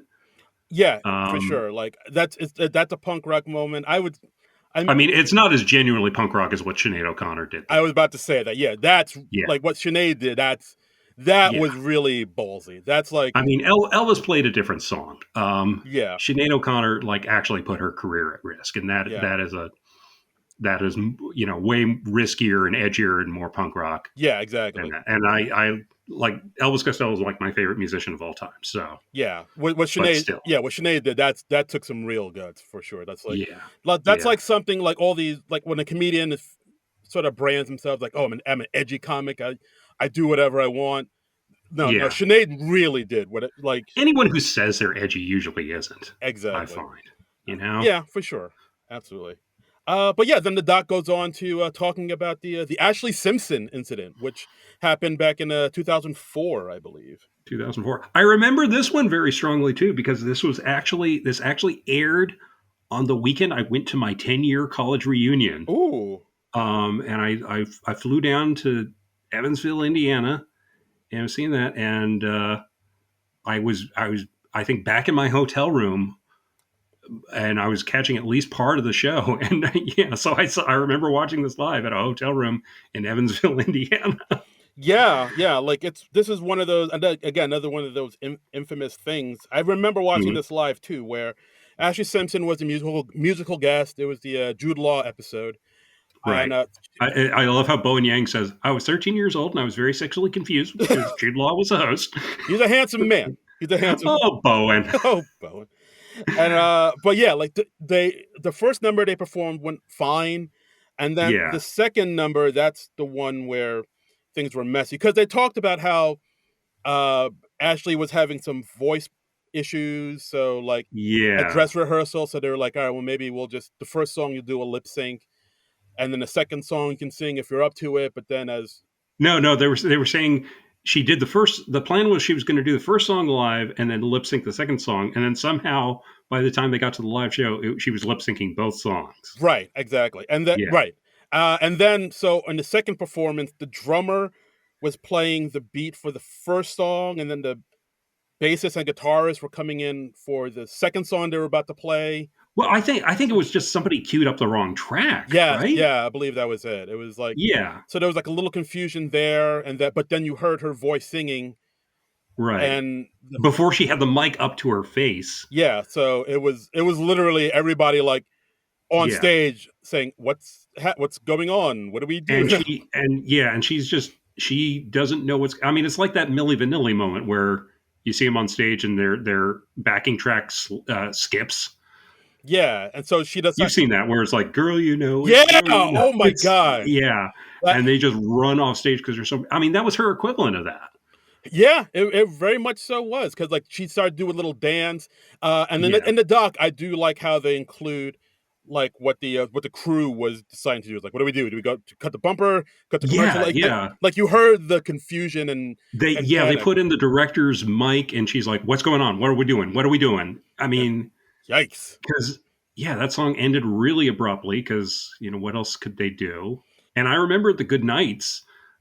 Jude Law was like, "Folks, live television. What are you going to do?" And Ashley Simpson just says, "I'm so embarrassed. My band started to play the wrong song, and I didn't know what else to do, so I thought I'd do a hoedown." And I'm like, "That's not what happened, Jack.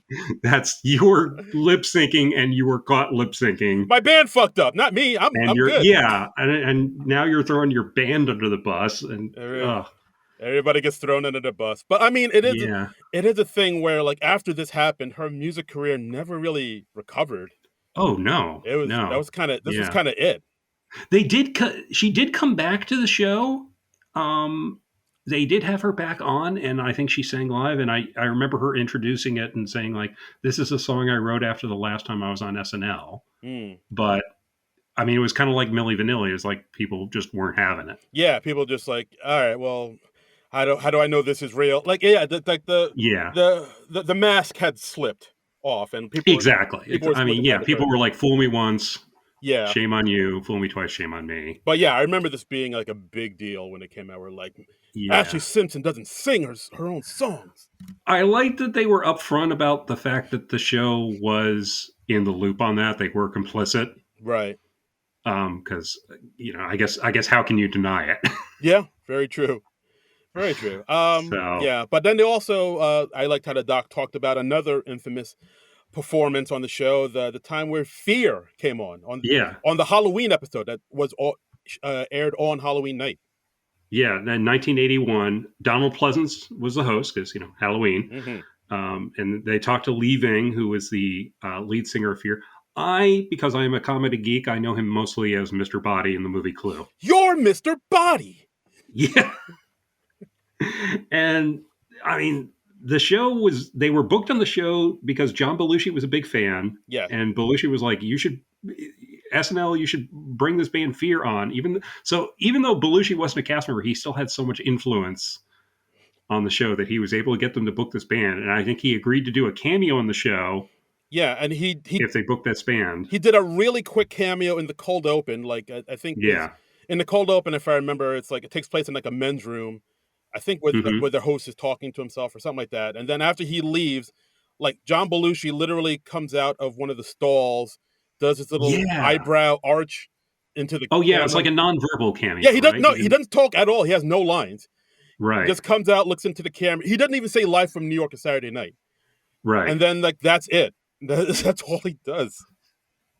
And then like because of that, he was able to get this punk rock, this hardcore punk rock band Fear onto Yeah, the show, which was the first time a lot of Middle America saw punk rock like right. ever. This was their introduction to it, and like people were not ready for this.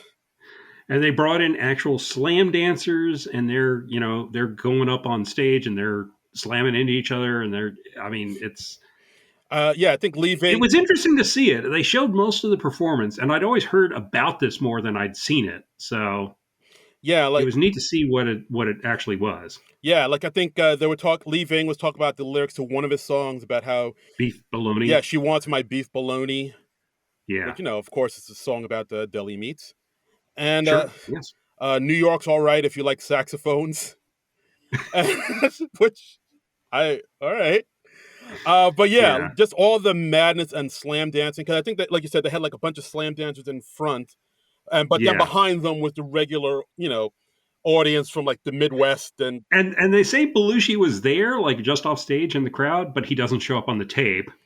yeah, yeah, and like from what I heard, like the lore of this performance was like some equipment got destroyed. Yeah. Because it was Halloween, there were pumpkins around, and like somebody threw and smashed some pumpkins. They were saying like it broke into a riot, and Dick Ebersol had to appear on shows, kind of basically apologizing afterwards. And I watched this now, and I was like, this looks fine. I mean, it looks really outrageous. Like when Yeah, if there's somebody who never had seen punk rock or heard of punk rock, and this is your introduction to it, it yeah. looks like Jesus. What is I'm this? sure it seems very edgy and revolutionary through 1981 eyes, but looking at it from 2025, I'm just like, yeah, It's like, okay, yeah, exactly. If you were back in '81, it's like, oh, it's a yeah, man with a shredded up plaid pants with a mohawk and a safety pin in his nose. yeah. And Like, there's one guy in a dress, and yeah, yeah, what did they for? What did they for? yeah, yeah. Like True, you're true. hearing that at I the mean, time, you're like, Jesus.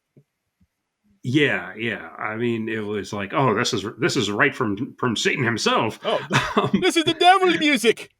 but yeah, they're talking to Hal, the music supervisor, and he's like, yeah, there wasn't a riot. No, it was Like, I talked to them about their lyrics; they were very agreeable. yeah. and and then as they're talking to Lee Ving was like, yeah, John Belushi was the best thing that ever happened to us, and God bless that man, Yeah. and I hope he's looking down from heaven, and I hope Mm. it was touching. Yeah, it was pretty sweet. That really surprised me. I was surprised too. I thought there'd be more chaos and again Yeah, drama involved in that story, but I guess not. but yeah, it shows how much the legend of that has just gotten exaggerated over the years. Because like, I guess because the clips haven't really been out there for people to see for themselves. But Yeah, very true. But yeah, and then they go into something on the dock a little bit more recent. The mhm. Adam Driver episode with the now infamous Kanye West rant with him wearing his MAGA hat and Yeah, mm, and they made the point that Kanye West, like in when he appeared in 2010, it was like the first time the musical guest didn't perform at like the home base thing. He had like this big extravagant multimedia thing, and apparently every artist that came in after that were like, "Oh, I want to do this big extravagant thing," and SNL's like, "No," and they're all like, "But Kanye did it." yeah, So we have Kanye to blame for that. yeah, exactly. Like, and I mean, like whenever like Billie Eilish performs and she does Right. her different things with her set, or whenever somebody does like some big extravagant thing with the set, yeah, it does. Yeah, and everybody's trying to top the last person, and Yeah, yeah, I'm kind of sick of it. I'd like to just get back to the band just playing there on the set. I don't want to see a big thing. It's a live show. Let it be live. yeah, like You because know? like now after they mentioned that, it's like, oh yeah, I don't really remember a lot of musicians like fucking with the set until Kanye did it Yeah, first, and like now everybody kind of does like some big laser show or some yeah. big jumbotron shit in their background. I wasn't expecting to get one more reason to dislike Kanye West, That but damned if this special didn't provide Here it. we are. Yeah. Oh well, they also talked about how the incident when he was performing and he had the set up in a different way, and then Uh when huh. they were about to go on, they fucked with the set or messed with like the lighting, and he got so mad he like stormed off Yeah, and he's like like, I'm 50% more influential than any other human being. And yeah just, ugh. yeah he's I. Hmm. I'm glad Bill Hader wrote that gay fish thing for him in South Park. I'm glad Bill Hader made him a mockery. Bill Hader, you are invited to hang out with us, Bobby Moynihan, Chloe Yeah. Trost, and everybody else we invited to this big hangout because Yeah. you sir Oh, are God. you are a genuine fellow, good sir. Hanging out with Bill Hader, that Oh would be the dream. Look, Bill, I know you have social anxiety. So do I. We will bond. We won't even have to say anything to yeah, each other. We can just sit quietly just if you want. We can just talk movies. yeah, just be there. Just be there. Just be hanging out. I want like maybe one selfie and then we just talk movies. Yeah, Okay? Does that sound good? yeah, that sounds all right. Yeah, okay. I guess I could do He that. might actually be down for that because he is a genuine movie nerd. Like he'll Oh God, yeah. I mean, on the specials last week, he oh God, what was the movie reference he dropped? He was like, "Oh yeah, I'm like in New York for the first time, and it's like Midnight Cowboy," and I just he like sees everything through the filter of movies. So, yeah, like I genuinely think if we talked about nothing but movies, he would be down for that. Like yeah, yeah. I would enjoy that very very much. I would enjoy that very, very much, and he Yeah, would, I'm sure, turn me on to a few cool things that I've never yeah. seen before. We could compare Blu-rays, our Criterion collection. It'd be Oh a yeah, blast. oh Now yeah. you're That's talking. that's the dream. That's the stuff. But Um, yeah, Kanye and his MAGA shit. Let's talk about that. I like that. so they show some behind the scenes stuff for the promo. They're taping a promo with Adam Driver and Kanye and Keenan from 2018. And Mm, Keenan actually he like kind of glances to his left and he's like, "Oh, that is a MAGA hat." mm, And Kanye's like, "Yeah," okay. and Keenan's like, "Yeah, I'm just putting it together." Mm. Okay. And Keenan's like, how the fuck did I get here? Yeah. I do like how, like, when they came out, everybody came out for the good nights, and it was like Hmm. determined Kanye was going to do another musical performance. They talked to Ego and Yeah, Wodim, and like how that yeah. was her one of Her first show. her first Yeah, show, and like she was on stage when he was right. going off on his rant, saying, "Hey, they tried to bully Yeah, me, saying I couldn't wear my MAGA hat, yeah. Liberals tell you what you can and can't wear. actually blacks weren't always Democrats." And like Ego looked around and said, "Hey, am I the only black cast member on this stage?" And sure enough, Yeah, and she's like, "Oh, I am. Oh, fuck." I am. Oh fuck!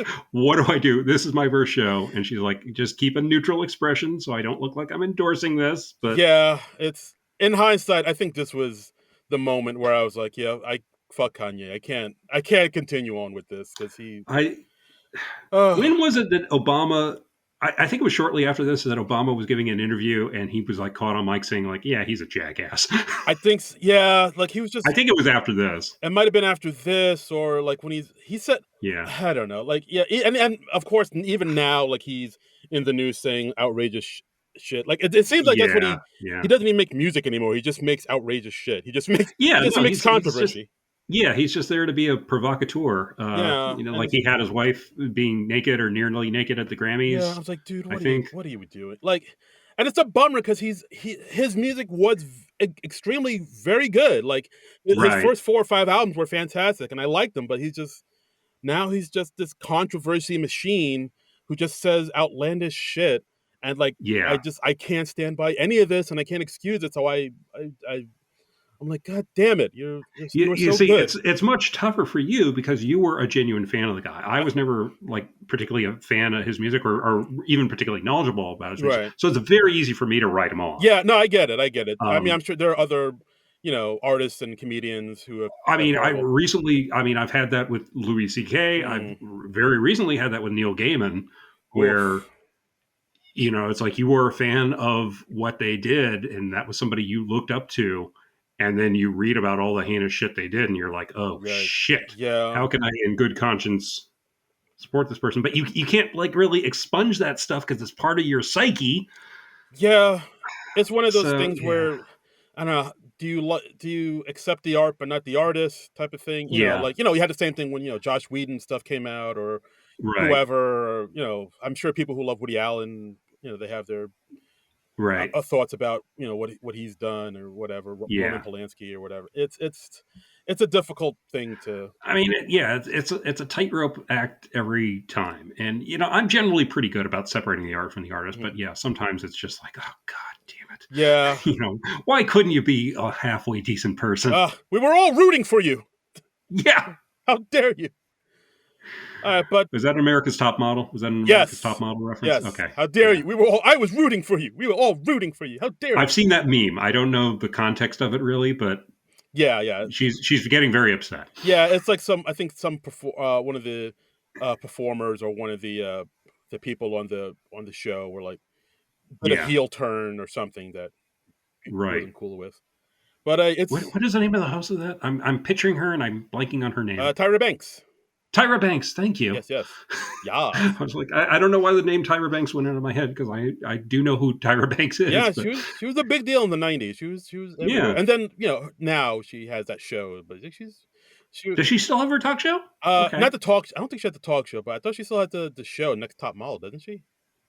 I don't know. I think that's still going. I don't know. I'm so not a reality TV person. I So, same. I just don't. I can't get behind those things. They're like, this is obviously fake. I can't. I'm too real. well, I'm too yeah, it's real, bro. obviously fake and it just, yeah, it appeals to the worst. I like hearing cool fictional stories, like tell Yeah, me a good story. exactly. I don't like to hear. I don't like to hear made up shit. Uh, Yeah. so Well, I mean, if I'm going to hear made up shit, yeah, I want it to be a good fiction. I don't want it to be like reality TV stuff. exactly. And hey, no shade on you if you enjoy that. That's great. Everybody has their own thing. It's just not my thing. Yeah, So here you. So, and speaking of made up shit, 9/11. Let's talk about it. Those that is now my favorite transition ever on this podcast. because I have in my notes, I was like, oh, the next thing that I would want to talk Speaking bring. of made up shit, 9/11. I because in my notes I was like, oh, they talked about the 9/11 show and this doc, and I was like, I could do the funniest thing right now. And you did. God I, bless you, sir. I could. It was right there, people. It was right there. I Yeah. had to. Yeah. Yeah. So the 9/11 show. Yeah.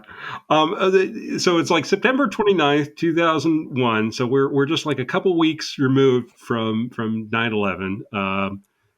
And like early on they have Maya Rudolph talking about it and uh she says something like Lauren would handle it in the most thoughtful way. And I had to rewind the stream for a minute because I heard her say awful way. Lauren would handle it in the most awful way. Oh And I was shit. like, that can't be what she said. That can't be right. Lauren was a real motherfucker. This Lauren, I knew was going to drop the ball on this post 9/11 show. I knew he was going to do the most heinous thing imaginable. This would be the night we got canceled. So, but yeah, it's become one of the famous show moments. We got Giuliani, who back then was regarded as America's mayor. Yes, before he totally imploded. Yeah, before he, Good. Good. uh, there was that brief moment where everybody Like at least liked him for what he did on 9/11. yeah. But yeah, like And now everyone's pretty much like, yeah, no, he's a piece of shit after all. yep. Total 180. And yeah, but we had him and all the first responders, the firefighters, and the cops, and Yeah. and Paul Simon's playing the boxer, and Yeah. I mean, it's very affecting. yeah, it was definitely a show that I think it struck the right tone because I was around. It did. I mean, I was around in New York during 9/11 when that happened. Oh, you're from New York? I don't think I've ever heard you say that before. I don't know if I've made that clear, but I'm a Yeah, you don't talk about it much. I'm a native New Yorker. Everybody, I'm a classy guy like that. And, Huh. but yeah, I mean, I was here when it happened. Like you could still smell the smoke from Ground Zero. People were Yeah. posting up like pictures of their loved ones missing and flowers Mhm. everywhere. Like I lost two people. I knew two people from like high school and college who unfortunately lost their lives in 9/11. My dad was a firefighter. He knew a lot of people who lost their lives and went to a lot of funerals around that time. The air. Was your dad an active firefighter at the time? No, he retired maybe a week or two before 9/11 happened. Oh wow! Did he go to his old house? Yeah, he went to like when after 9/11 happened, he went to the old house. He drove down to Ground Zero to see if he could help. He's actually like Right. his. I guess here's a factoid. I guess like the firehouse my dad worked in was in downtown Brooklyn, and that was the same firehouse that Pete Davidson's dad, Scott Davidson, worked at. Yeah, Wow! so I didn't know I that. don't know. I don't think he knew him. My dad knew him because, like, at that time, like, my Uh huh. dad had been around since the '80s and '90s, so he was like the old guard, and Hmm. like Scott Davidson was like one of the newer firefighters. So like Right. they weren't in the same class, I guess. But he did go to Pete Davidson's dad's funeral. That he did tell me, and Wow. I remember him telling me he's. Well, you have quite the icebreaker for I if you ever meet Pete I Davidson. don't. Then I Yeah, guess. I don't know how I bring that up casually. Hey, my dad was at your dad's funeral. Like that's. Well, I mean, Uh, he's pretty upfront about his dad dying on 9/11 That's and all true. that. So, Yeah, like my dad says he remembers seeing Pete at the funeral, like a young uh huh. 8-year-old Pete Davidson, and like yeah, Wow. he seemed very like kind of out of it as anybody would be. But Yeah. Yeah. No, yeah, absolutely. I yeah, mean, but like yeah, heartbreaking. yeah, but like the air in New York at the time was just very solemn and bleak, and like everybody was just like Yeah. I don't like comedy shows really were happening, but people were like, how do we comedians were like, how do we make jokes And at a time like this? they all kind of gradually came back. I think SNL was one of the first ones to come back. I mean, I remember SNL coming back. I remember Jon Stewart on the Daily Show coming back. I remember David Letterman coming back. Those Yeah. were all shows that I watched on a regular basis at the time. Yeah, yeah. Like Um, it was a thing where a lot of improv shows and stand-up comedy shows in New York were like, how can we make jokes at a time like this? This is really fucked up. And yeah, actually, when that happened, this I was in this community theater production of Woody Allen's "Don't Drink the Water," okay.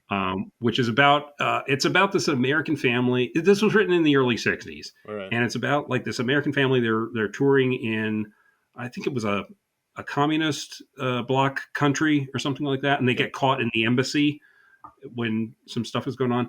And at one point in the show, there's like wacky hijinks when somebody throws a bomb in and everybody's like, oh, what's going on? And the bombs come back and forth. So obviously 9/11 happens while we're in rehearsals for this. Right.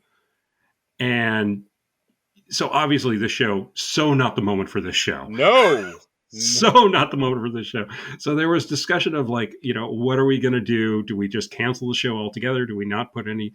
So fine. Ultimately, it was decided we were going to do a invited show, Mm. an invited performance for like friends and family, Okay. and like one night. And honestly, I was fine with that. Partly because by this point, I knew it was not going to be a good show. Yeah. Yeah. It would have been a good show even if, or it wouldn't not have been a good show even if 9/11 had never happened. Yeah. Uh, Oh wow.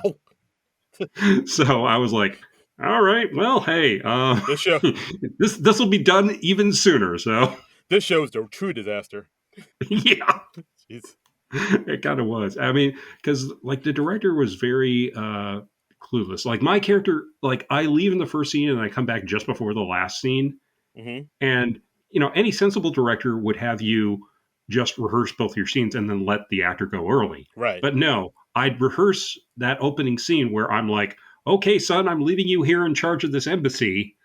And then I leave. And then I had to wait around for the entire rehearsal of the rest of the show so I could come back by the end. I'm just like, you don't have to rehearse everything in order, buddy. Oh boy.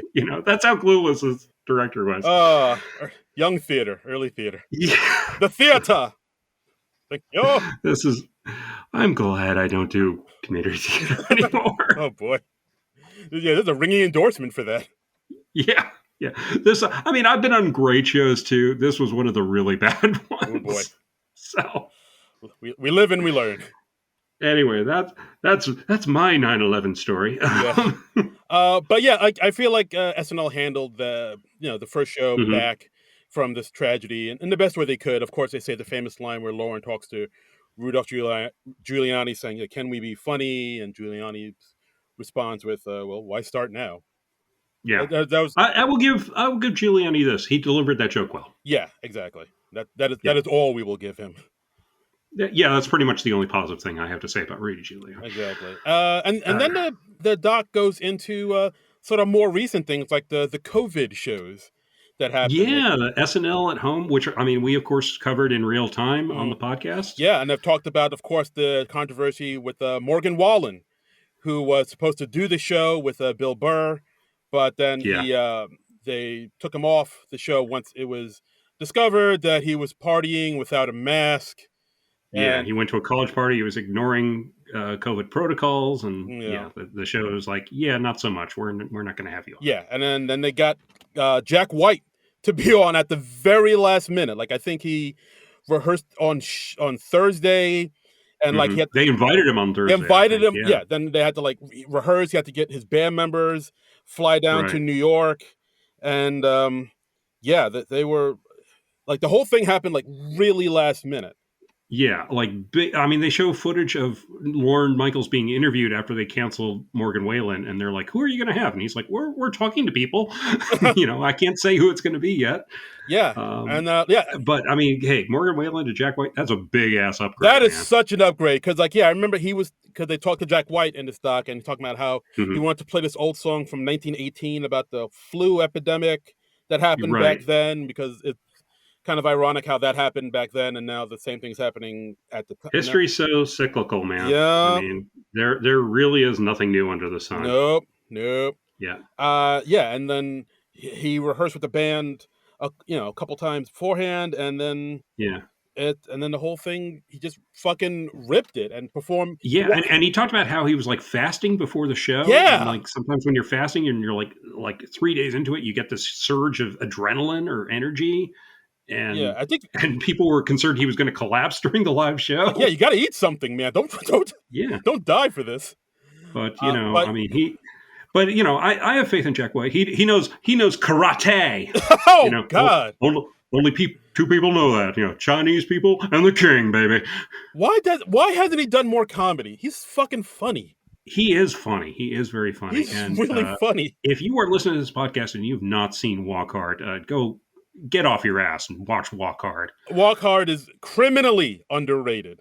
Criminally underrated is a hidden gem of a comedy. Is so damn funny. It's We covered it on here. I could talk about that movie every damn year. We should rewatch that movie once a year, done. Let's and I do it. would be cool with Let's that. do it. But yeah, like then Jack White came. He performed what I'd say was probably one of the best performances of that season for sure. Yeah, He yeah. ripped that We shit. both loved it, as I It was recall. Yeah, fantastic. And then the doc ends in like a nice, sweet moment about how the Studio 8H was like actually built for music, and it has like yeah. It was well, a symphony space for the NBC orchestra, yeah, yeah. and And then it ends with this big montage behind, of course, "Hey Jude" by Paul McCartney, and which I've heard of that. yeah, if you're Yes. gonna end a doc on any song, Hey Jude is probably the best one to do it on. Yeah, that's a pretty, and we had like a montage of hosts introducing the musical guests. We got Patrick Stewart going salt and pepper once again. John Mulaney, Ah, and did you notice in the montage at the end they had a quick clip of Beck's performance at Clap Hands? I fucking love that performance, and I can't find it anywhere. Like for those that don't know, if you gotta look at Beck's clap hand because what he does is Boom, doo-doo-doo-doo-doo-doo-doo, bum, yeah, because like it's great yeah, stuff. because it's literally just Beck on an acoustic guitar, and his band Right, is around this dinner table, and them right. making music with like the glasses and the plates and stomp. It's almost like stomp, where Yeah, it is kind of like Stomp. they're Yeah, making music with the dinner table and keeping the beat. and they had marionettes too. Yeah, and then they had like a little stage of puppets doing the exact same thing that they were doing on the main. It's fucking awesome. It's one of the best performances they've ever done, and you can't really find it anywhere. You have to like go digging for it. Yeah, I remember in one of our early Skip Week shows, we did like favorite musical guests or musical performances, Mm. and that was one that we came up with Yeah, yeah. when we were talking it over. And I was like, "Oh, geez, I'd totally forgotten this," and that's It's amazing. a Yeah. great one, and there's like a few other performances that I'm kind of surprised that they didn't put in this doc, like the Hmm. one where the replacements came on and they were like super hammered drunk and they played two sets sloshed out of their minds. It was on the Yeah, that would have been interesting to see. what was it, the Yeah, Harry I would say Harry Dean Stanton episode, if I'm not mistaken.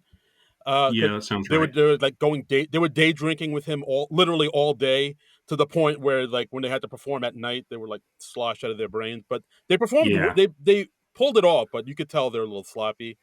And I Yeah. remember somebody online mentioning that they were kind of upset that they didn't include the Neil Young "Rockin' in the Free World" performance he did, Oh yeah, that's a great which was performance.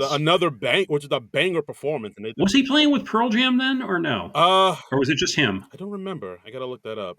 Yeah. But yeah, But he came out with that song in like the early '90s in the waning days of the first Bush administration. yes, Yeah, because he had the lyric "We got 1,000 points of light," and yeah, but yeah, like yeah, that was a great one. that's a Yeah, classic performance. But yeah. I don't know why they didn't include that one either. But Well, I mean, yeah, it's 2 hours. You have certain points everybody expects you to hit. yeah, They were expecting people to talk about like the Elvis Costello thing, the Fear thing, the Ashley Simpson thing. yeah, I guess so. They talk about musicians on SN. They had a lot of ground to cover, and it's 50 years. Yeah, you can't include everything, but yeah, Yeah, I guess in 50 years, in 2 hours, it is a lot to cover. But like, I think overall, yeah, I guess you're right. Overall, I think I did this doc did a decent job of covering as much as it yeah, did. I was pretty impressed with the doc overall. I mean, yeah, it had some things that I knew already, but I learned some things, Yeah, and there were some performances I'd never seen before because like all the stuff from the '70s is before my time, before I was watching the show on a regular basis. yeah, for sure, absolutely. So I did like that. yeah, I was really impressed with that montage at the beginning. I hope they post that by itself. I'd like to rewatch that part That would because be that was pretty amazing. yeah, that would be pretty fantastic. I mean, that goes to show what Questlove can bring to a documentary like this because he's Yeah. so in love with music and loves everything about it. He has another documentary coming out like later this I think this week about Sly and the Family Stone, and Oh wow. yeah, it's going to be on Hulu. And like yeah, Cool. he's really about music and he really respects the craft of it. So like it's yeah, like Well, I am almost ready to forgive him for that No John Trumbull song then. So what's going on? yeah, that's a song that I think it was axed from Hamilton. Oh, There's a song called No John Trumbull. oh, There's that's this, like right. sort of an intro song, and Questlove did a cover of that. Oh, interesting. Yeah, Okay, I yeah. gotta look into that. All right. Well, hopefully this will mend those. Yeah, you need to have that handy. Yes, Like, if you ever become disenchanted with me, you can just hit that up. done. So, I'll download it tonight. Yeah. So we put the word out to our listeners out there about we were talking about, ladies and gentlemen, 50 years of SNL music. yes, We yes. heard back from our good friend Manette Marati Hmm. saying the behind the scenes video and control room audio they did include has me wondering whether there's other archived audio video from the last 30 or so years that they keep. It's the detail that really made the documentary stand out for me. Yeah, I had a similar reaction. Yeah, it was fascinating to hear the director reacting to the Ashley Simpson stuff in real time. And oh god, I would kill to be able to hear the audio from the control room during the Elvis Costello Oh thing. my god, I'm sure that doesn't exist anymore, but oh god, that had to be what. Yeah, I really would love to hear that too. Just if I ever have a time machine, I would want to go back to that night and see with my own eyes what Lorne Michaels and Dan Aykroyd were doing. yeah. Uh, If I had a time machine, I'd go back and kill baby Hitler, and then go back to right, this episode and see what right, Lauren Michaels and Dan Aykroyd were doing. yeah, maybe even in that order. In that order. Yeah, you know, you can kill baby Hitler anytime. Yeah, you got a Um, time machine. You got all the time. yeah, so I think I'd want to do the Elvis Costello trip first because you never know the domino effect. Like Mm, if I kill baby Hitler, somehow that results in Elvis Costello not guesting on SNL in 1977. I mm, mean, yeah. do I want to live in that timeline? Uh, Really? I don't the know. butterfly effect. I hear you. Exactly. Got it. Exactly. Yeah. If you step on a butterfly and then decades later, a bad Ashton Kutcher movie is made. So, Yep. That's how it. have you seen that movie? I saw that movie just within the last year, and that movie is wild, man. I've never seen it. I've heard about it. I've heard it. It didn't look great to me in the trailers, but then I've heard people who actually saw it and was like, "Yeah, that movie takes some wild swings that It does. don't pay off." It does. Yeah. Yeah. Like, It gets it gets so fucking dark, that movie. I yeah. I've heard people say like oh my god, what the fuck are they doing? Yeah, exactly. Exactly. At one point in the movie, The Butterfly Effect, and this isn't a spoiler, like a group of kids, they sneak into the movie Seven. And after I finished the movie The Butterfly Effect, I'm like, I kind of wish I just watched the movie Seven instead. That's less dark than The Butterfly God Effect. damn. Yeah. Yeah. Wow. Yeah, 7 is that's a grim one. I'll send you a link to my Letterboxd review of it. Okay. It's nuts. Okay, please do. Yeah. And I guess that's the episode, guys. Thanks for listening to the podcast. As always, you could follow us on Blue Sky at SNL Nerds. And Yes. you could donate to our Patreon at Non-Productive.com. You could Yeah, it helps us keep it going. Keep it going. Follow us on our YouTube page. We got a YouTuber page. Yes. You can listen to the same podcast on the YouTubes. And yeah, just do a search for SNL Nerds and Non-Productive, and you can find us. And we got all the episodes up there. Well, all the episodes from the last few years up there. Yes, all the episodes that are fit to print. And that's right. And you can follow me on all the socials at Darren Credible, DARIN Credible. And you can follow me on all the socials at Trumbull Comic, TRUMBULL, and the word comic. And that's it for this week. And dude, next week, it's the big one. Ooh, it's the big 50th anniversary primetime special. Pew pew pew. I mean, what are we going to see? Who are we going to see? It's I know they put out like a list of people who will definitely be there like recently. Yeah. I know like Pedro Pascal will be there, like Miley Cyrus, Chappelle, Bad Bunny. Yeah, okay. Who's that after Chappelle? Bad Bunny. Let me pull up the list of see who. Okay, they put out a list of people who will definitely be. Yeah, give me the names. I will react to the names in real time. Okay. So every celebrity set to appear on SNL 50. Okay, here we go. Adam Driver. Okay. Ayo Edebiri. All right. Yeah, that's cool. Bad Bunny. Yeah. Dave Chappelle. Right. Okay. John Mulaney. Yes. Kim Kardashian. Okay. Martin Short. Yes. All right. Excellent. Miley Cyrus. I've made my feelings clear. Paul McCartney. Oh yes. I mean, always nice to see Sir Paul. Paul Simon. Sure. Let's have all the Pauls. All the multi-Pauls. Let's have Paul Bettany there. Paul Bettany. Let's have Paul. Yeah. Walter Hauser. Whew. Yes. Well, I pulled that out of my ass. That's how Paul Michael Glazer from Starsky and Hutch. I think he might be dead, but if he's not, he should be there. Fucking Paul Schaefer. Did you have Paul Schaefer? Let's have Paul Schaefer. Yes. Let's have quickly fired cast member Paul Britton. Ooh, that'd be nice. Let's have Paul Rudd there. Oh, no, he's not. And he's not on my list here. Pedro Pascal. Okay. Peyton Manning. Sports people. I don't care. Quinta Brunson. All right. Cool. Nice. Robert De Niro.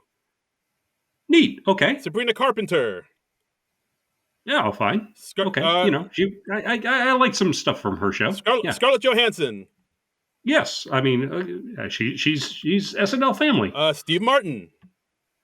Okay. Yes. I mean, if he must be on there. I still have to watch that Steve Martin doc on Apple. I'm gonna watch it. So do I. I have that on my watch list. I'm gonna watch that. I'm gonna watch that soon for sure. Tom Hanks. Yes. Okay. And Woody Harrelson. All right. Yeah, he's a notable host at this point. Yeah. So, he's come back. He played Biden for a hot minute. Yeah. So so all those people will be there. Is that everybody? That's everybody who SNL confirmed would be there. So I did see that Lorraine Newman said on Blue Sky that she was like heading to New York for the anniversary special. So I'm sure Lorraine Newman will be involved in some capacity. Yeah, absolutely. So, but yeah, it was nice. By the way, it was nice to see Jane Curtin pop up in this music special. Yeah, for sure. Like I hope she'll be able to make it there too, to the SNL. Yeah.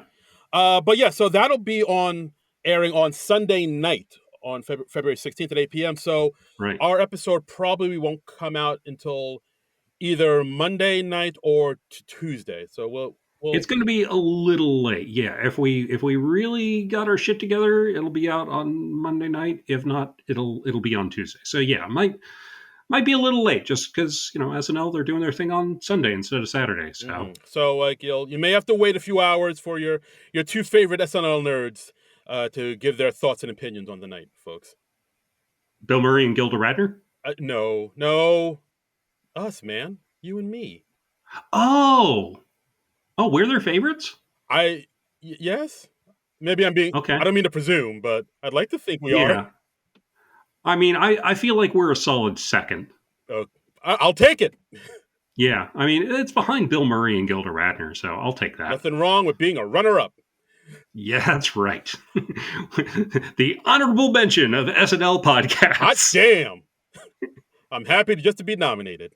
I did actually see a link or some sort of list online, and it was like top SNL podcasts, and we were up there. Woo! We were like, I sent this link to you and Frank a little while ago, and we were like 2 or 3 on the list, maybe. I think we were like 4, but yeah, still were we number 4? Okay, not too shabby. Hey, we got not too shabby. We got some clout, baby. We got some clout. 4 in a top 10. Yes, yeah. I'll take it. Yes, we're doing all right. Let's swing this big dick of ours around and let people know we out here, motherfucker. Okay, not the phrasing I would have chosen, but okay. Was that too much? Did I go? I mean, yes. The power's already gone to my head. I mean, we're about to sign off, and you're talking about swinging our big dick around. It's a lot. It's a lot, man. So join us next week as we swing our big dicks around and talk about SNL 50. I think I'm just going to leave my dick in its holster. Fine. Yeah. You're no fun. I mean, I will figuratively swing it around. Yeah. But, all right. Yeah. You're no fun. Yeah. Okay. How come you're no fun, Jim? Come on. Oh, there's a multitude of reasons. All right. Anyway, we'll be watching the anniversary special next week. But until then, nerds out. This has been a non-productive media presentation. Executive producer Frank Hablawi. This program and many others like it on the Non-Productive Network is distributed under a Creative Commons Attribution Non-Commercial No Derivatives license. Please share it, but ask before trying to change it or sell it. For more information, visit non-productive.com.